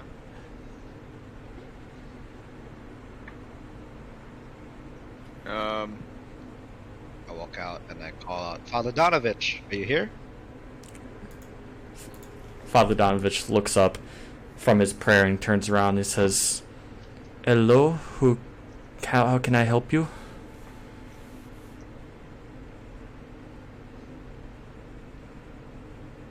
Hello, Father. My name is Lucas, a fellow cleric. We were sent here by Irina and her brother to see if you would be willing to help with the last rites of the Burgomaster. I've heard about the Burgomaster. I would be willing to help you, but I have a problem of my own that I am dealing with. And as he says that, you hear from beneath the floorboards, from below you, hear, "Father, I'm starving!" It's a young man's voice crying out. And Father Donovich kind of looks down, almost in embarrassment, and he looks back at his prayer book. Who was that, Father?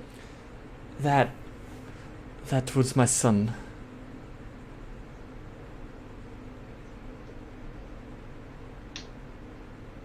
What problem are you dealing with exactly?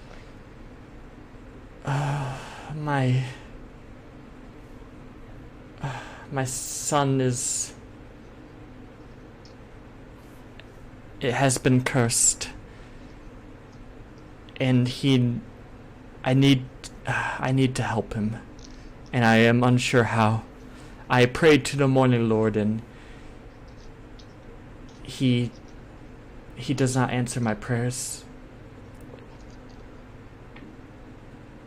What sort of symptoms is this young child exhibiting? He is...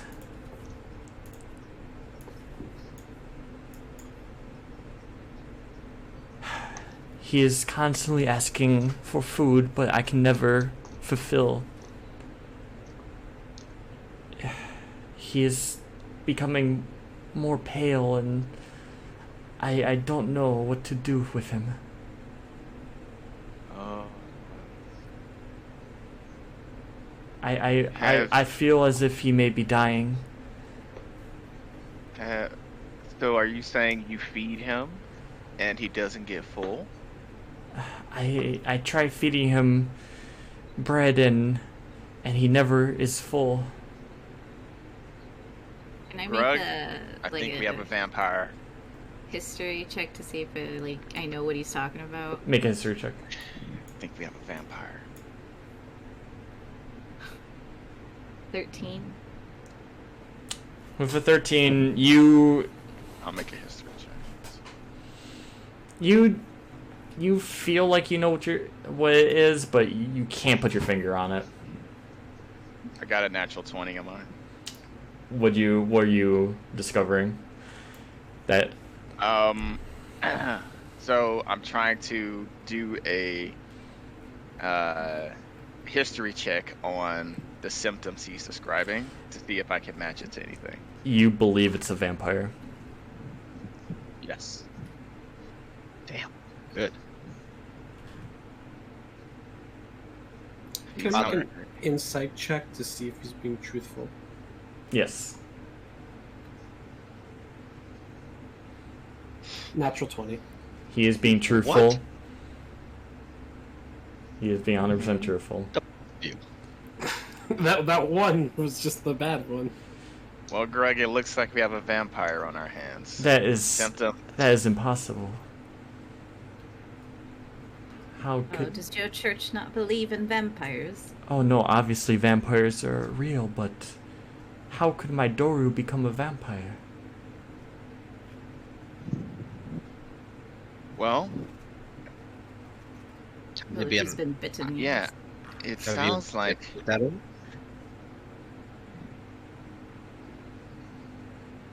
has he ever tried to bite you?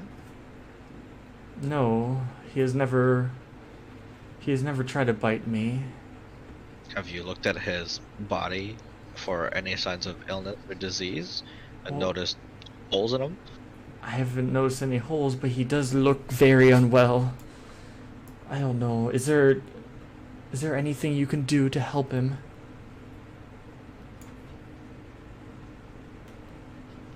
Can I make a investigation check on the boy for curses?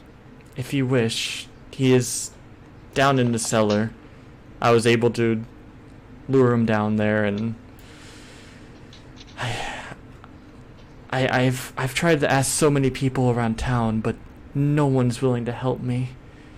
They've all shunned me away. Would I know if there's a way to remove vampirism from somebody before they become fully turned? Make a history check. I would like to join that check. Sure, you can do it with advantage. I roll twice with advantage? You can either roll twice or you can both roll once. I'll roll twice because I I got 22. 22. Hey, Um, works.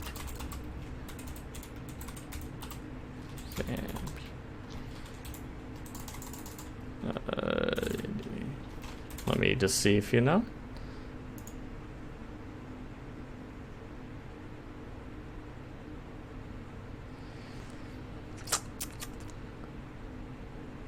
I'm rolling really good tonight. What was that? I'm rolling exceptionally well tonight. You are. Except for the dwarves. Dwarf made this. Who's talking? The only way you know of being able to cure vampirism is with a wish spell, which is a high-powered wizard spell, or by killing it and bringing him back to life. and I don't believe any of you know how to do that. Oh, what was it? Can you read that, please? A wish spell, which is a high level wizard spell, or somehow a raise, like bring back to life, like full style revive, which I don't think. Dying. Sorry. No, Spare. Well, sorry, was that? Spare the dying wouldn't work. No, that I don't think that would work. All right. That's only if they're like partially dead, but you have to like completely kill. So no, you know that the only way to cure a vampire is by killing it and removing its. Here, let me. I'll walk towards the priest. I go,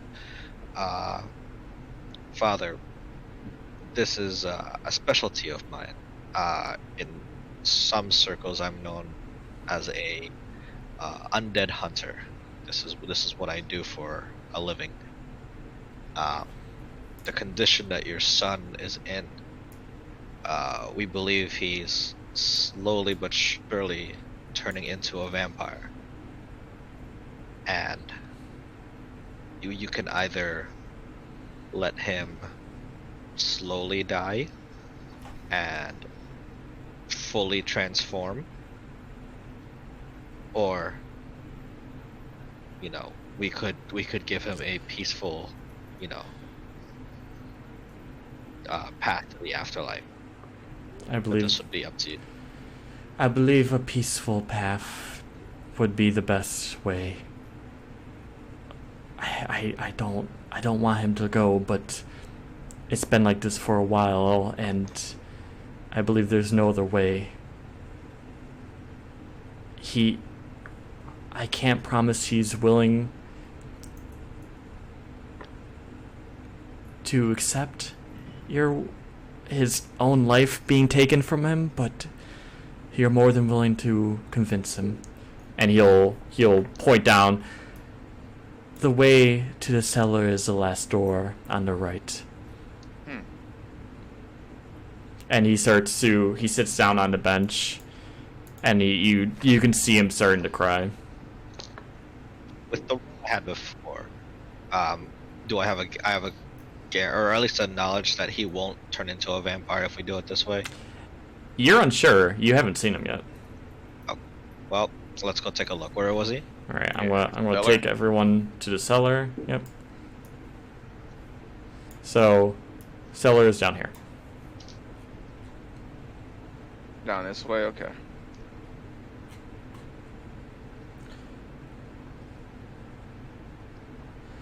The room with the trapdoor in it has its time and neglect have punched holes in the ceiling of this moldy room, which contains a few broken roof shingles and puddles of water. In one corner set to the floor is heavy wooden trapdoor held shut with a chain and padlock. A young man's screams of anguish can be heard through the door.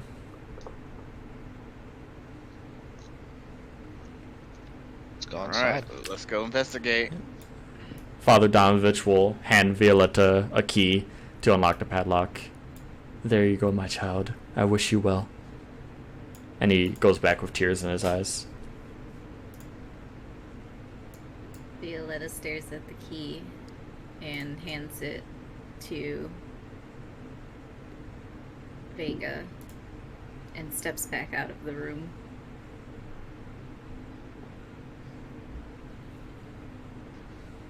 All right. Well, let's go lock this cell. Can I not, my character's not going in. She doesn't want to see this. You don't want to go in? No, she doesn't. All right. Let's just see. You'll stay back? I'm going to bring you just so you can see, because it's in a separate area, but you're not. So, there you go. Oh shit. Move over to the right. Yep, fly over there. So, Violetta, you are off. You're above the trapdoor. You can kind of see what's going on. In the corner, Ooh. you see a young man. It's very dark in here, by the way. If you have vision, you can. Yes, sir. You can see. I have dark vision. 60 feet. The church's undercroft has a rough-hewn walls and a floor made of damp clay and earth. Rotting wooden pillars strain under the weight of a wooden ceiling. Candlelight from the chapel above slips through the cracks, allowing you to glimpse a gaunt shape in the far corner. I don't think so. As you walk down, you hear Doru say, "I can smell your blood," and he lunges at Grug, since you're the closest. Shit. Oh my god. Okay, what kind of reaction can I make? Roll a... I'm gonna roll a attack, roll a dodge. Actually, no, this is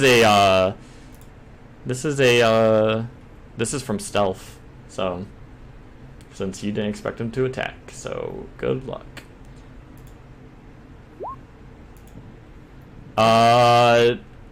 20.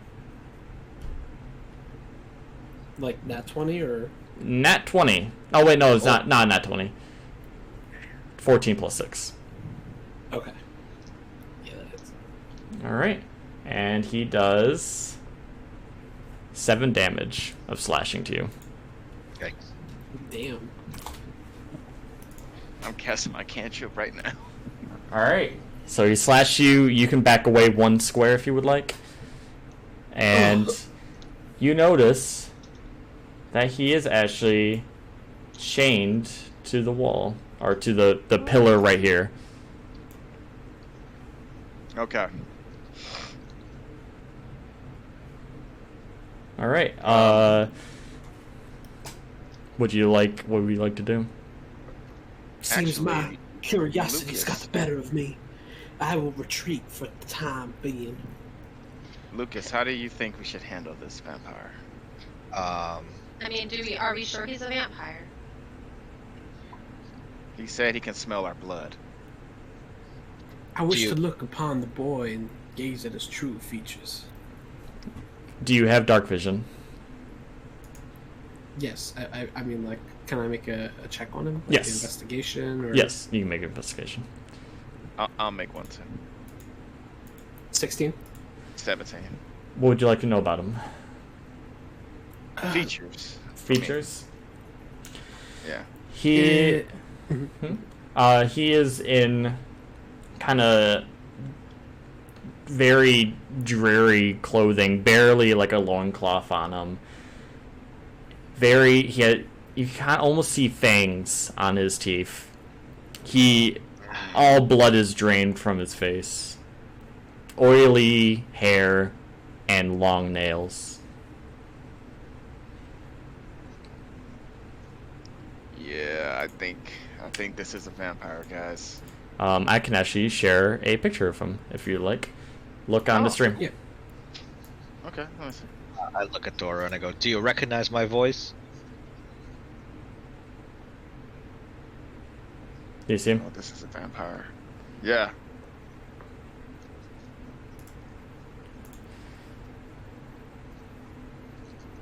What was that, Lucas? What did you say? I look at Dora and I go, "Do you recognize my voice?" Doru looks at you and almost looks past you.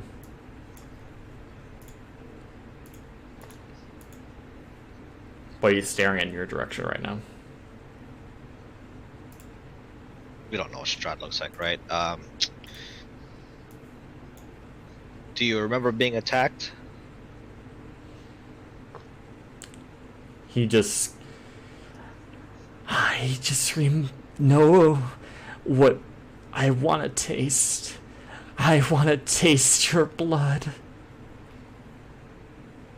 I'm gonna want to cast my Eye of the Grave again to see if he's fully turned or if he's, if he's not there yet. Go for it. Okay, so this is my second of 3 for the day. That tells me if there's any undead within 60 feet of me that isn't behind total cover or is protected from divination magic. From what you see, he is fully turned into a vampire. He is a vampire spawn, you can say. And with that, he's looking at Merlin right now. Look, I look at the rest of the team and I go, it's too late for him. All I can do is grant him, all I can do is grant him, a peaceful death, so that he doesn't have to suffer like this anymore. All right. You will slay the boy? At this point, it's less of a slaying and more of an act of mercy. Slaying isn't in my blood. Can I Let's walk do down? it. I wish to walk down the stairs back into this room. All right. Join us. I'm going to aim for his heart with my crossbow. Hold on Yeah, one take a shot. second. I'm not doing nothing. I am trying to open up. All right, so we're initiating fight. Well, he's I'm- chained down. He can't move, right? I'm gonna stay at the other side of the room. I'm just like leaning against the wall while I watch this. All right, so aim with a crossbow. To blast him with guiding bolt, but never mind. 15 plus 19. Give me a second. Because roll 20 is messing up on me right now. Yeah, this feels so bad, by the way. This thing might transform. Oh, it's already transformed. Might do it again. What the fuck? Hold on. I'm sorry. Uh-huh.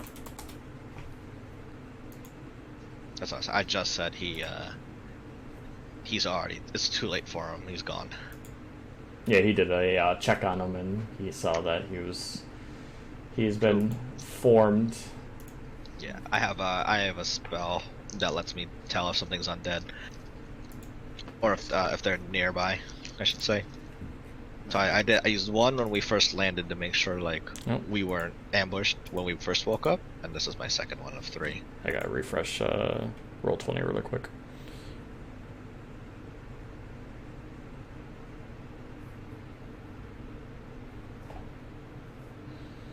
Roll 20 is messing shit up. Very laggy. It is very laggy. It's just an area. Yeah, the map is ginormous, so that doesn't help. I will do the next time we enter into a different city. I will make it so we're in sections, so it's a little bit less. Okay.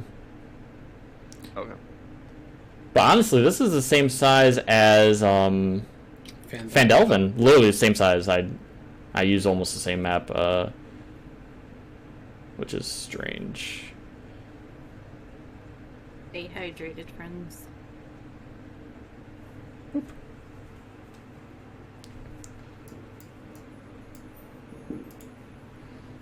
Alright, church. Let's see if this opens now. Boom, it opened. Perfect. Alright, so you got, what, a 17? I got a 19. That hit. Well, 1d8 plus 2. This is the saddest damage roll ever. Of 3 damage. 3 damage? Alright. With that, he cringes in anguish, and he screams and says, "I feast for blood!" And he charges up to Merlin, and he goes to attack you. Yeah? Oh shit! This is why I went. I to thought the he other was side of the chained. room. How far Yeah. is the chain? The chain is on this pillar right here. It's a long chain. It's God damn. it's No, not. It's literally a pillar. It's a It's like pillar. within 10 feet. That's why I used my crossbow. I didn't want to get too close. 19. Actually, 14. Sorry, 14. Oh, 14, that hits. That hits. All right. Yeah. And he will do. Let's see. Sweet baby Jesus. 8 damage. 8 damage. It's anything greater than 8, I'm fucked. Sorry, I gotta get out my dice.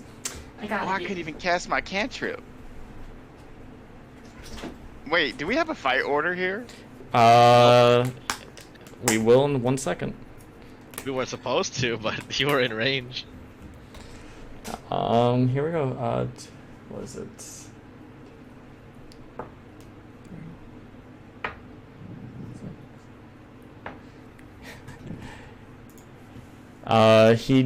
He does 7 damage to you. Oh my god. Alright, everyone roll initiative. You're Nate really about to die. 8. This won't be the first time.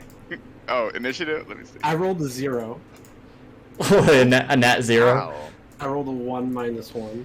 Let me roll for... Hold on, Alright. before you tell everyone. Initiative. Okay. I also rolled. I'm safe on the other side of the room, though. I rolled a 0 as well. Okay, so you both have 0s, Merlin and Grug. Lucas, what'd you get? I got an 8. 8. And Vega? 8. 8. Okay. And Violetta, are you joining us? Yeah, 14. 14. All right. I don't like this. This is sad. I know. Here we go. Violetta, you're up first.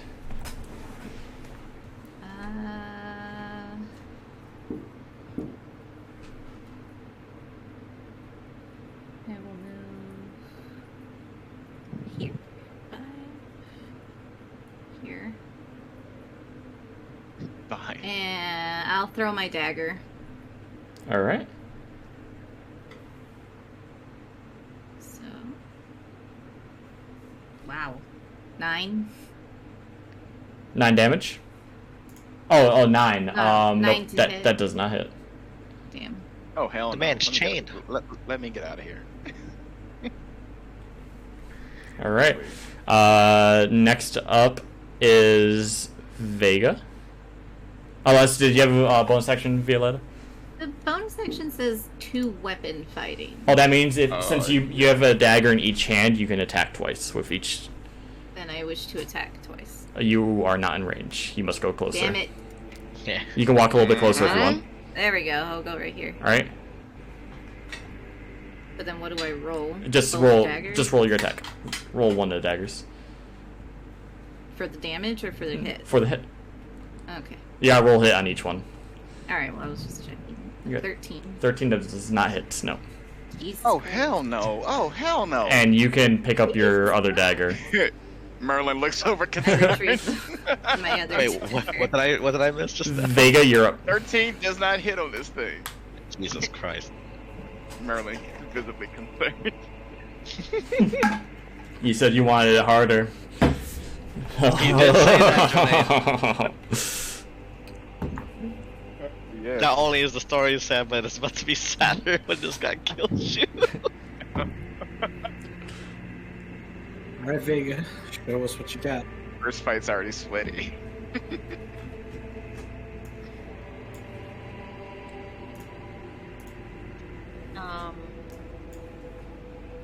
Just gonna walk up to. I'm gonna walk up to Merlin and just do cure wounds on him. All right. Oh, thank God. For how much?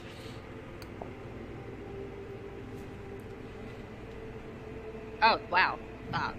Well, it's 1d8 plus 4. I rolled a 7, so that's 13. So that he's. 11. I don't know if he. Yeah. I don't think overheal works, but he'll be at full. Okay. Damn. All right. Bonus action. I just wanna back up. Back up. All right. Everyone's just gonna be keeping their distance.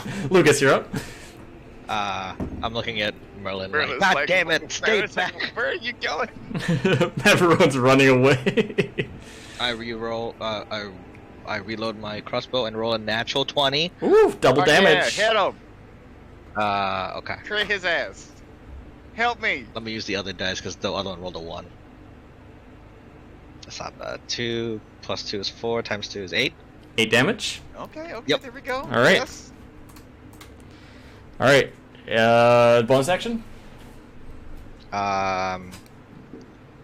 Nothing interesting. Nope, I'm good. All right. It's Doru's turn. He's still looking at Merlin, Oh shit! Come on, Merlin. and he's as he's attacking, he's trying to move his chains, and they are not moving. So, here we go. He is going to try to claw you, and that is a 12. That hits. That hits. God, that. Roll a strength check, Merlin. You said Oh, strength check? you're strong as shit. Let's go. Come on, Merlin. Strength check. 20. 20? Alright. He tried to, as he claws you, he was trying to grab onto you, but you break free of him. And he actually does 8 damage to you.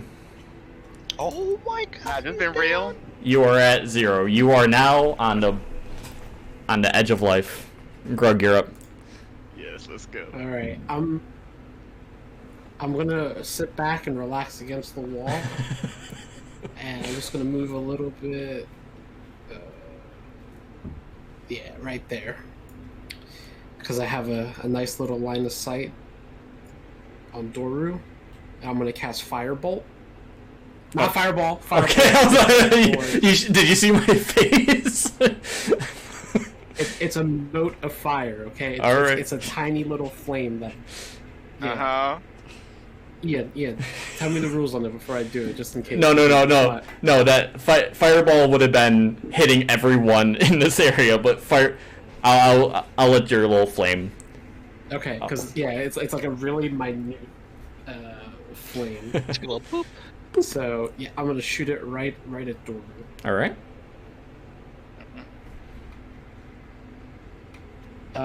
Guys, you're all dead. I rolled a 22. Oh my god. All right. Okay, we roll D10. Deal 4 damage. 4 damage. All right. I just snap my fingers. Go. Firebolt. Firebolt. All right, Merlin, give us a death saving throw. Which one is that? It's just a D20. D20. Come on, roll 20, dude. Roll 20.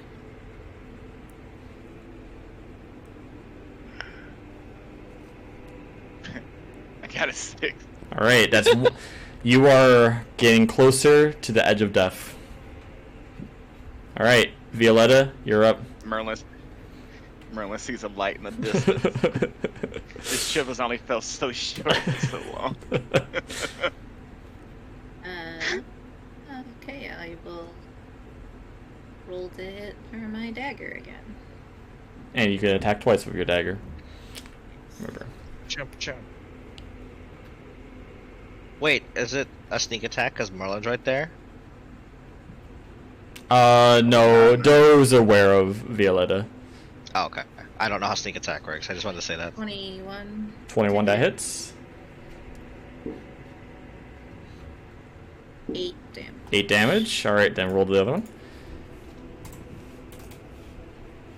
26. That hits. 26? 7 damage. There you go. All right. And bonus action? I'll do another 2-weapon fighting, I guess.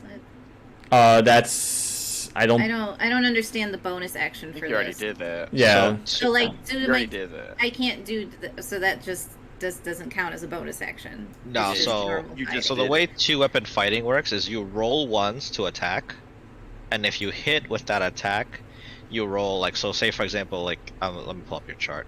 So your chart says 1d4 plus 5. The first hit is 1d4 plus 5. The second attack is just 1d4. You don't add the plus 5. Oh, did she add that? Wouldn't you have to subtract that now? So like your first hit is whatever the first hit was, but then the second hit, you just take whatever you rolled. Oh, okay. I didn't know that either. I learned that with my longswords. So you have a bonus action now, so you can... Your bonus action should give you... It should say bonus action and blah. The bonus action is that second The attack. bonus action Oh, is that the- second attack? Oh, Yeah, okay. She already Yeah, did her. so Okay, that makes sense. Alright. Vega, you're up. Alright, I'm gonna cast Produced Flame Mm-hmm. Ooh. and then try to hit him with it, because I can throw it at him for within 30 feet. Okay. Produce that flame. That's a 15 to hit. I'm gonna say that hits. Yes. That's 3 points of damage. 3 points. Sounds good. Oops. This is one strong vampire team. All right. Bonus action, Vega. No. All right. Lucas, you're up. Alright, I'm gonna shoot a third crossbow bolt at this guy All right. for 15. That hits. So Lucas can load and shoot a crossbow in one turn. I'm assuming that works, right? I'm assuming that works. Yeah. I didn't know it worked a different way. Because I think 4 plus crossbows 2, take a loading action. I'll say it. It's fine. 6 damage. All right. And Bonus then- action. I will cast Healing Word, which is going to be on Merlin. And with my Circle of Mortality, because he's at 0 health, he gets the maximum dice roll. All right. That's 4 plus 3 for 7 health. 7 HP. All right, Merlin, you're back. No, he said he's best when you're dead. Yep, I that's what I said. Hell yeah. All right, Doru will look at Merlin once again, Jeez. and Dodge this shit. Erwin, he is going to attack you again. he's transitioning in and out from the afterlife. He's not sure what's happening. He rolls an 11. That hits. Merlin, you gotta get some armor. That's my cantrip. Damn it. Does 6 damage. Oh. Oh Alright. shit, I'm alive. All right, Grug, you're up. Yeah. Oh my God, your AC is 10. Jesus Louises. Yes, it's low. All right. Same thing. I'm gonna shoot another note of fire at him. Oh, by the way, Merlin, make a strength check again. You got strength check? Yeah, A 7, unfortunately. that does not. Strength check. 1 second, let me find it. I always lose sight of this thing. Stealth. Survival, survival. It's at the very top. Oh, gotcha. Okay. All right. Doru now is holding on to Merlin by he is gripped onto you, and his Oh. claws are driving into your skin. Ow! All right, Merlin, you're up. Make another strength check to try to escape. Wait, does he Yes, get to grapple and do damage? Is that how that works? Yes. Oof, Oh my god. Okay, strength. Let's go, baby. brutal. Come I on, got a Merlin. natty. Yeah, Got a Nat. natty. All right. Yeah. Go! You break free, and you can step one space back. There we go. That was 2 spaces. Get back there. Okay. You can set. Well, it's your turn now. You can move wherever you want. Alright, cool. So, But that was your I'm turn. gonna. Bonus action though. What's your bonus action? Oh. Right now, the only bonus action I have is 2-weapon fighting. All right. So, with that, Violetta, your turn.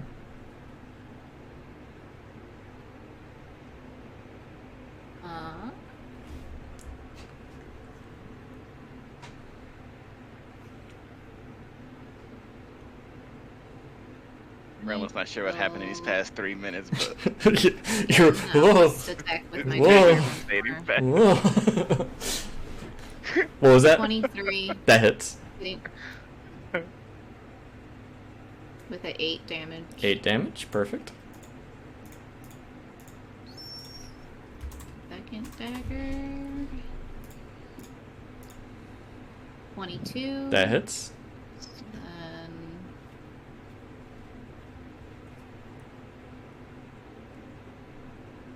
4. Perfect. All right. Vega, you're up. I'm gonna do the same thing and try to throw a flame in his face. Flame him up. No, that does that say 11 to hit. Oh. Does not hit. Bonus action? No.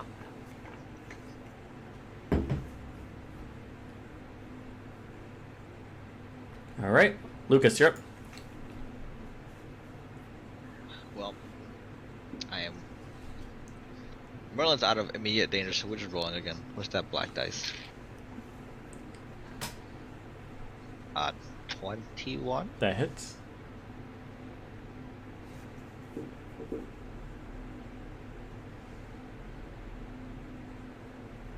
Oh, 8? 8 Eight. damage. 8 damage. All right, Doru will. You'll see if, as you look at Doru through the faded light, you'll see that some of his wounds are starting to heal.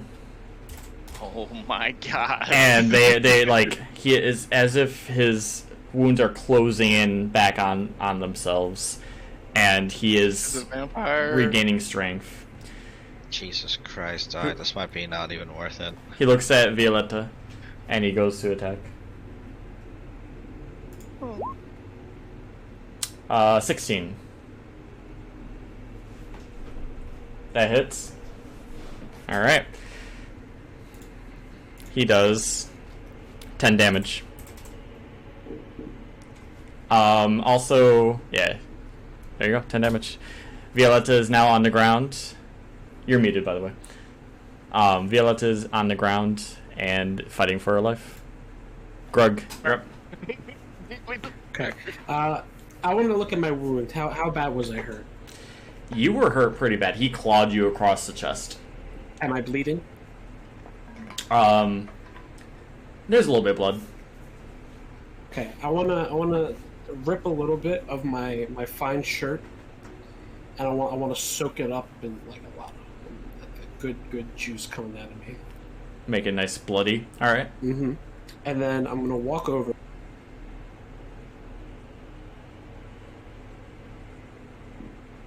And I want to throw my bloody rag over here, like behind him. So, like in the corner. Mm-hmm. All right. You throw the bloody rag, and he sniffs the air, and he turns around, and he goes over to it, and he starts inspecting it. Okay. Well, I mean that was my action, so it was not much I can do. What was your purpose for this, Grug? You shall Looking at see. it and that, yeah. You can now attack this poor, wretched young soul while he's distracted. Merlin, you're up. I am actually. Hold on, before I just. Let's talk about what makes sense here.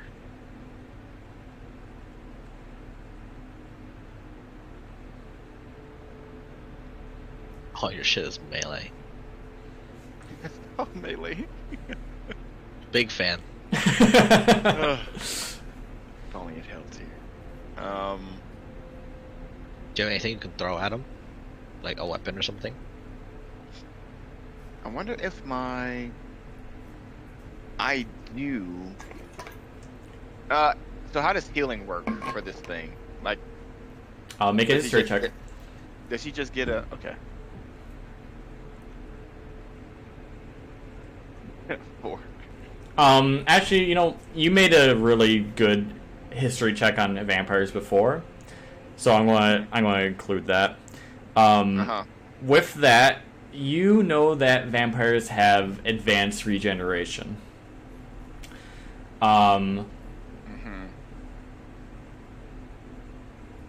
If they haven't been exposed to sunlight or any kind of running water, they will regenerate health.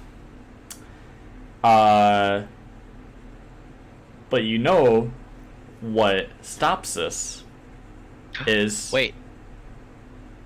I have an Yes. idea. What? Is holy water. I have an idea. It's holy water? Holy water stops the regeneration. Alright. And okay.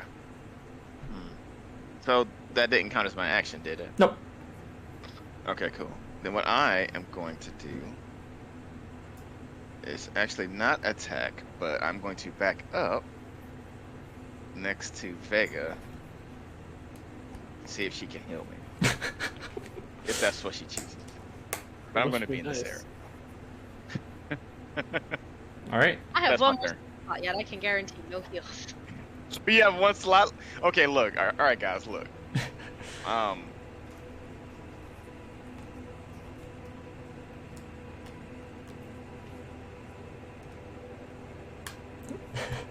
Who has ranged attacks on our team? I do. Firebolt.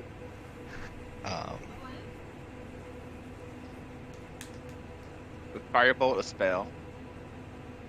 I guess. Yes. How many slots do you have left? It's a cantrip. I can use as many times as I want.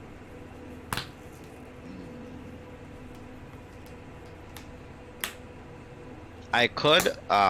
Is it possible for them to hold a turn? Because I do have like an idea. You can prepare if you want to prepare Wait. a spell. Oh, this is a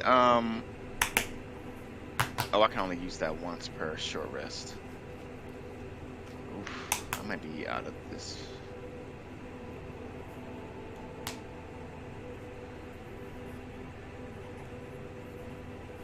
Screw it. I'm just gonna cast breath weapon.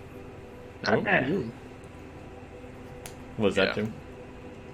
So that is I want to get it once per short rest, but I exhale in a 5 by 30 feet cone. Well, sorry, 5 by 30 feet line. And then I'm still not familiar with the dice, but it looks like it does 2d6 2d6. All right. So acid damage. if you click on it, it should roll the damage for you.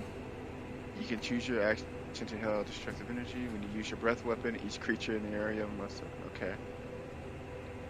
Must roll what? So your whatever black damage is acid damage. It's acid. All right. Casting it.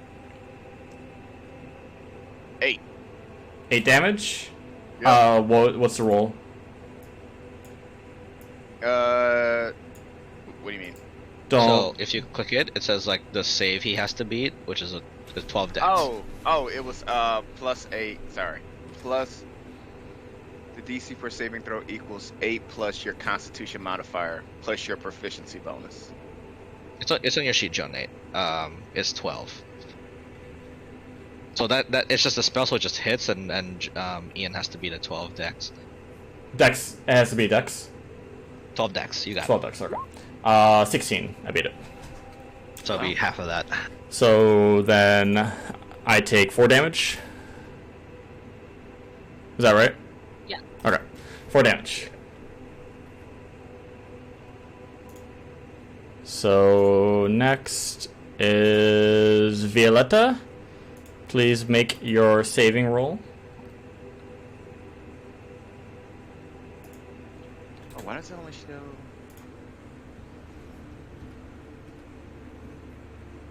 Jesus Christ. How do I roll for that? Just roll a d20. In the bottom left-hand corner, there's like a little dice that you can roll.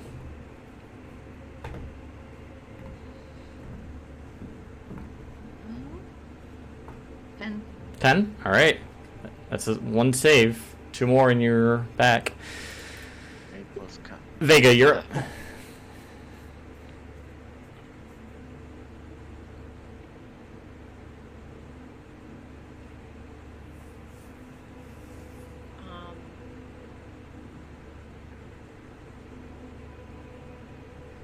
Can I like use an action to go up to Violetta and like pour a potion down her throat? Because I do have a potion.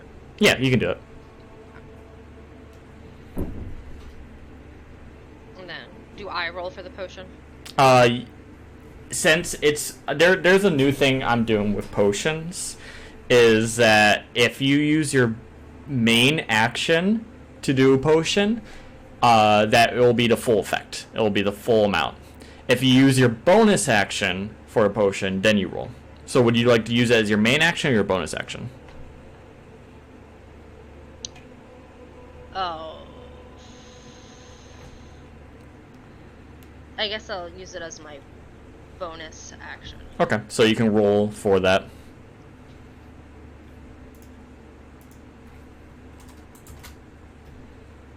I like how it just cuts to. All right. That Sure. was 7. 7 HP. All right.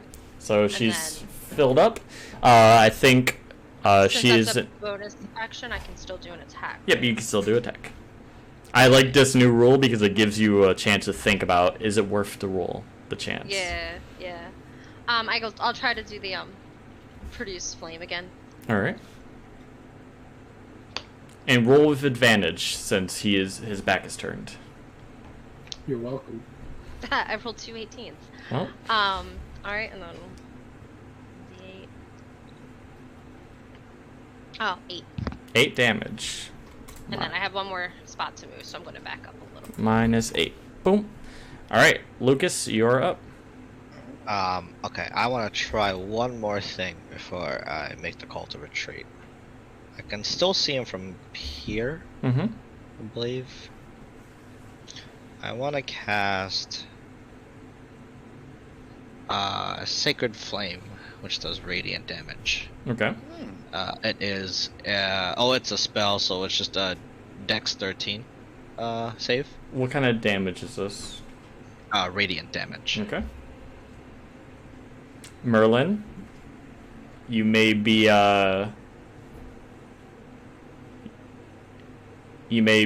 thinking this could work. Go on, Lucas. Oh, it's a spell, so you just have to beat a 13. Oh, be a 13 Dex. Dex? Dex 13.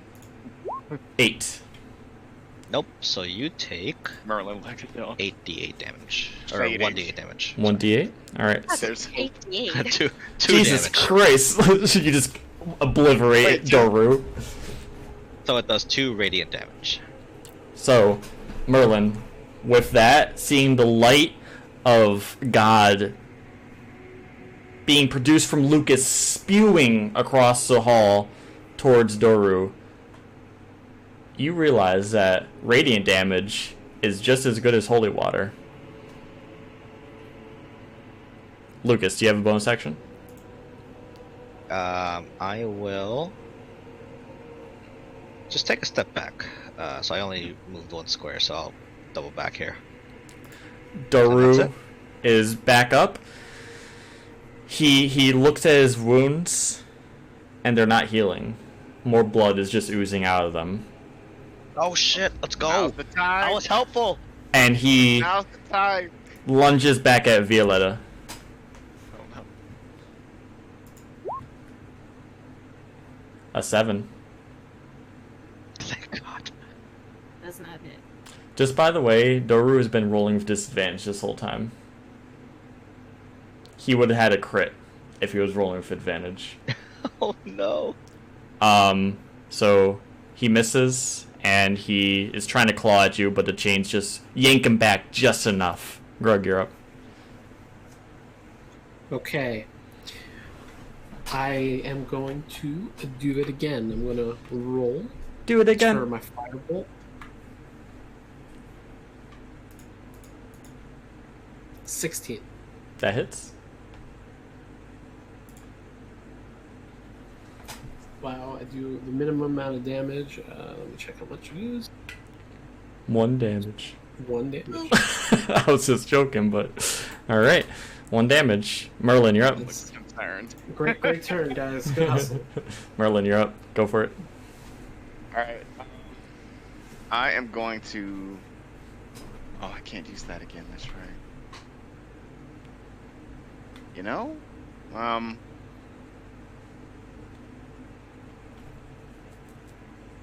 second.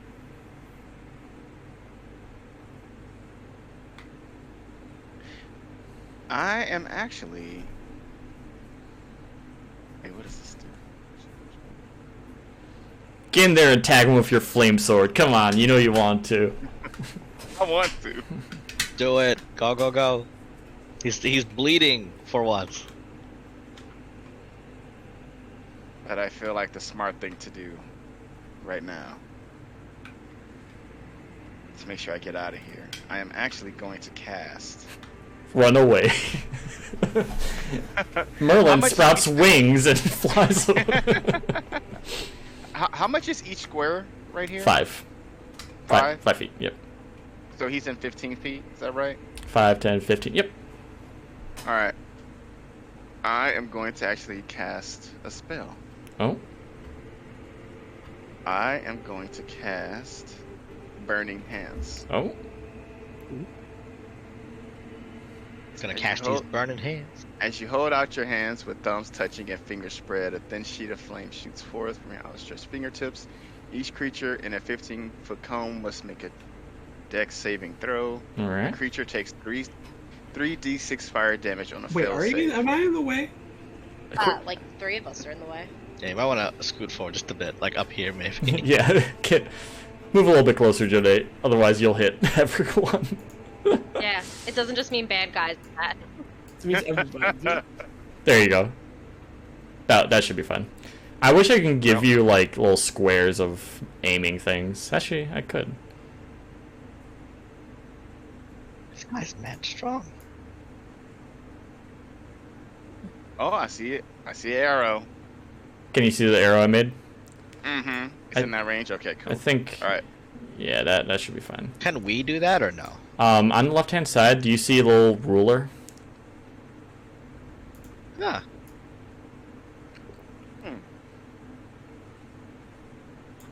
Alright. I'm casting Burning Hands. Alright. What do I have to roll? You have to roll... I just looked at it. It says dexterity saving throw. Dexterity. What's that, dex 10? So I have to be a dex 10. Alright. 5. Nope. Alright. You take 11 damage. 11 damage. Minus 11. Oh, I don't know how to do that. I made a square by accident. I gotcha. My bad. You're good. Alright. Violetta, you're up. Stand up and I will back away from the creature and I whisper to myself, "Forgive me, mother." And that's all. Alright. She does talk about her mother a lot. Vega, you're up. I feel myself going to heaven. It's my turn? Oh, okay. My bad. Alright, same thing. Produce. That's a 15 to hit. That hits. Merlin's struggling to stay awake. Alright, 6 points of damage. 6 points of damage. Minus 6. Alright. And I'm going to back up just a little bit more. And Lucas, you're up. Damn it. I don't want to use my last spell slot, but... Alright. Yeah, I'm gonna go Guiding Bolt. Guiding bolt. Can you pull? Guiding bolt Can you just pull? hits. Can you pull a Gwen? Get it! Can you pull a I Gwen? don't know. Get up! I don't know who that is! Gwen? In your 5, distant 6. memories, you imagine an elven, orange-haired woman. So it is 12 points of damage. How do you kill him? Yeah. Oh, thank you. So this whole time I've not wanted to kill this guy. It's like very sad, like he doesn't deserve this kind of situation. So I do it with like a looking at the vampire as close to straight in the eye as I can and just blink right to the forehead. And with that, Doru lets out a screech. "Ah! Father! I am so hungry!" And he slowly fades away, and his body, like, withers at, like, extremely rapid rate, and he just collapses, and what's left is a withered skeleton and bare clothing. And with that, we will stop for the night. Alright. Oh, dude, this story is so sad. Yo, I just looked up Doru curses Strahd, and the first hit is Doru too strong for a level 3 party? Jesus Christ. He is a bit hard. He is a bit of a struggle. If he broke out of his chains, We it could have been all it. that? Do we get a level off of that? Soon. Soon you Oh, will. come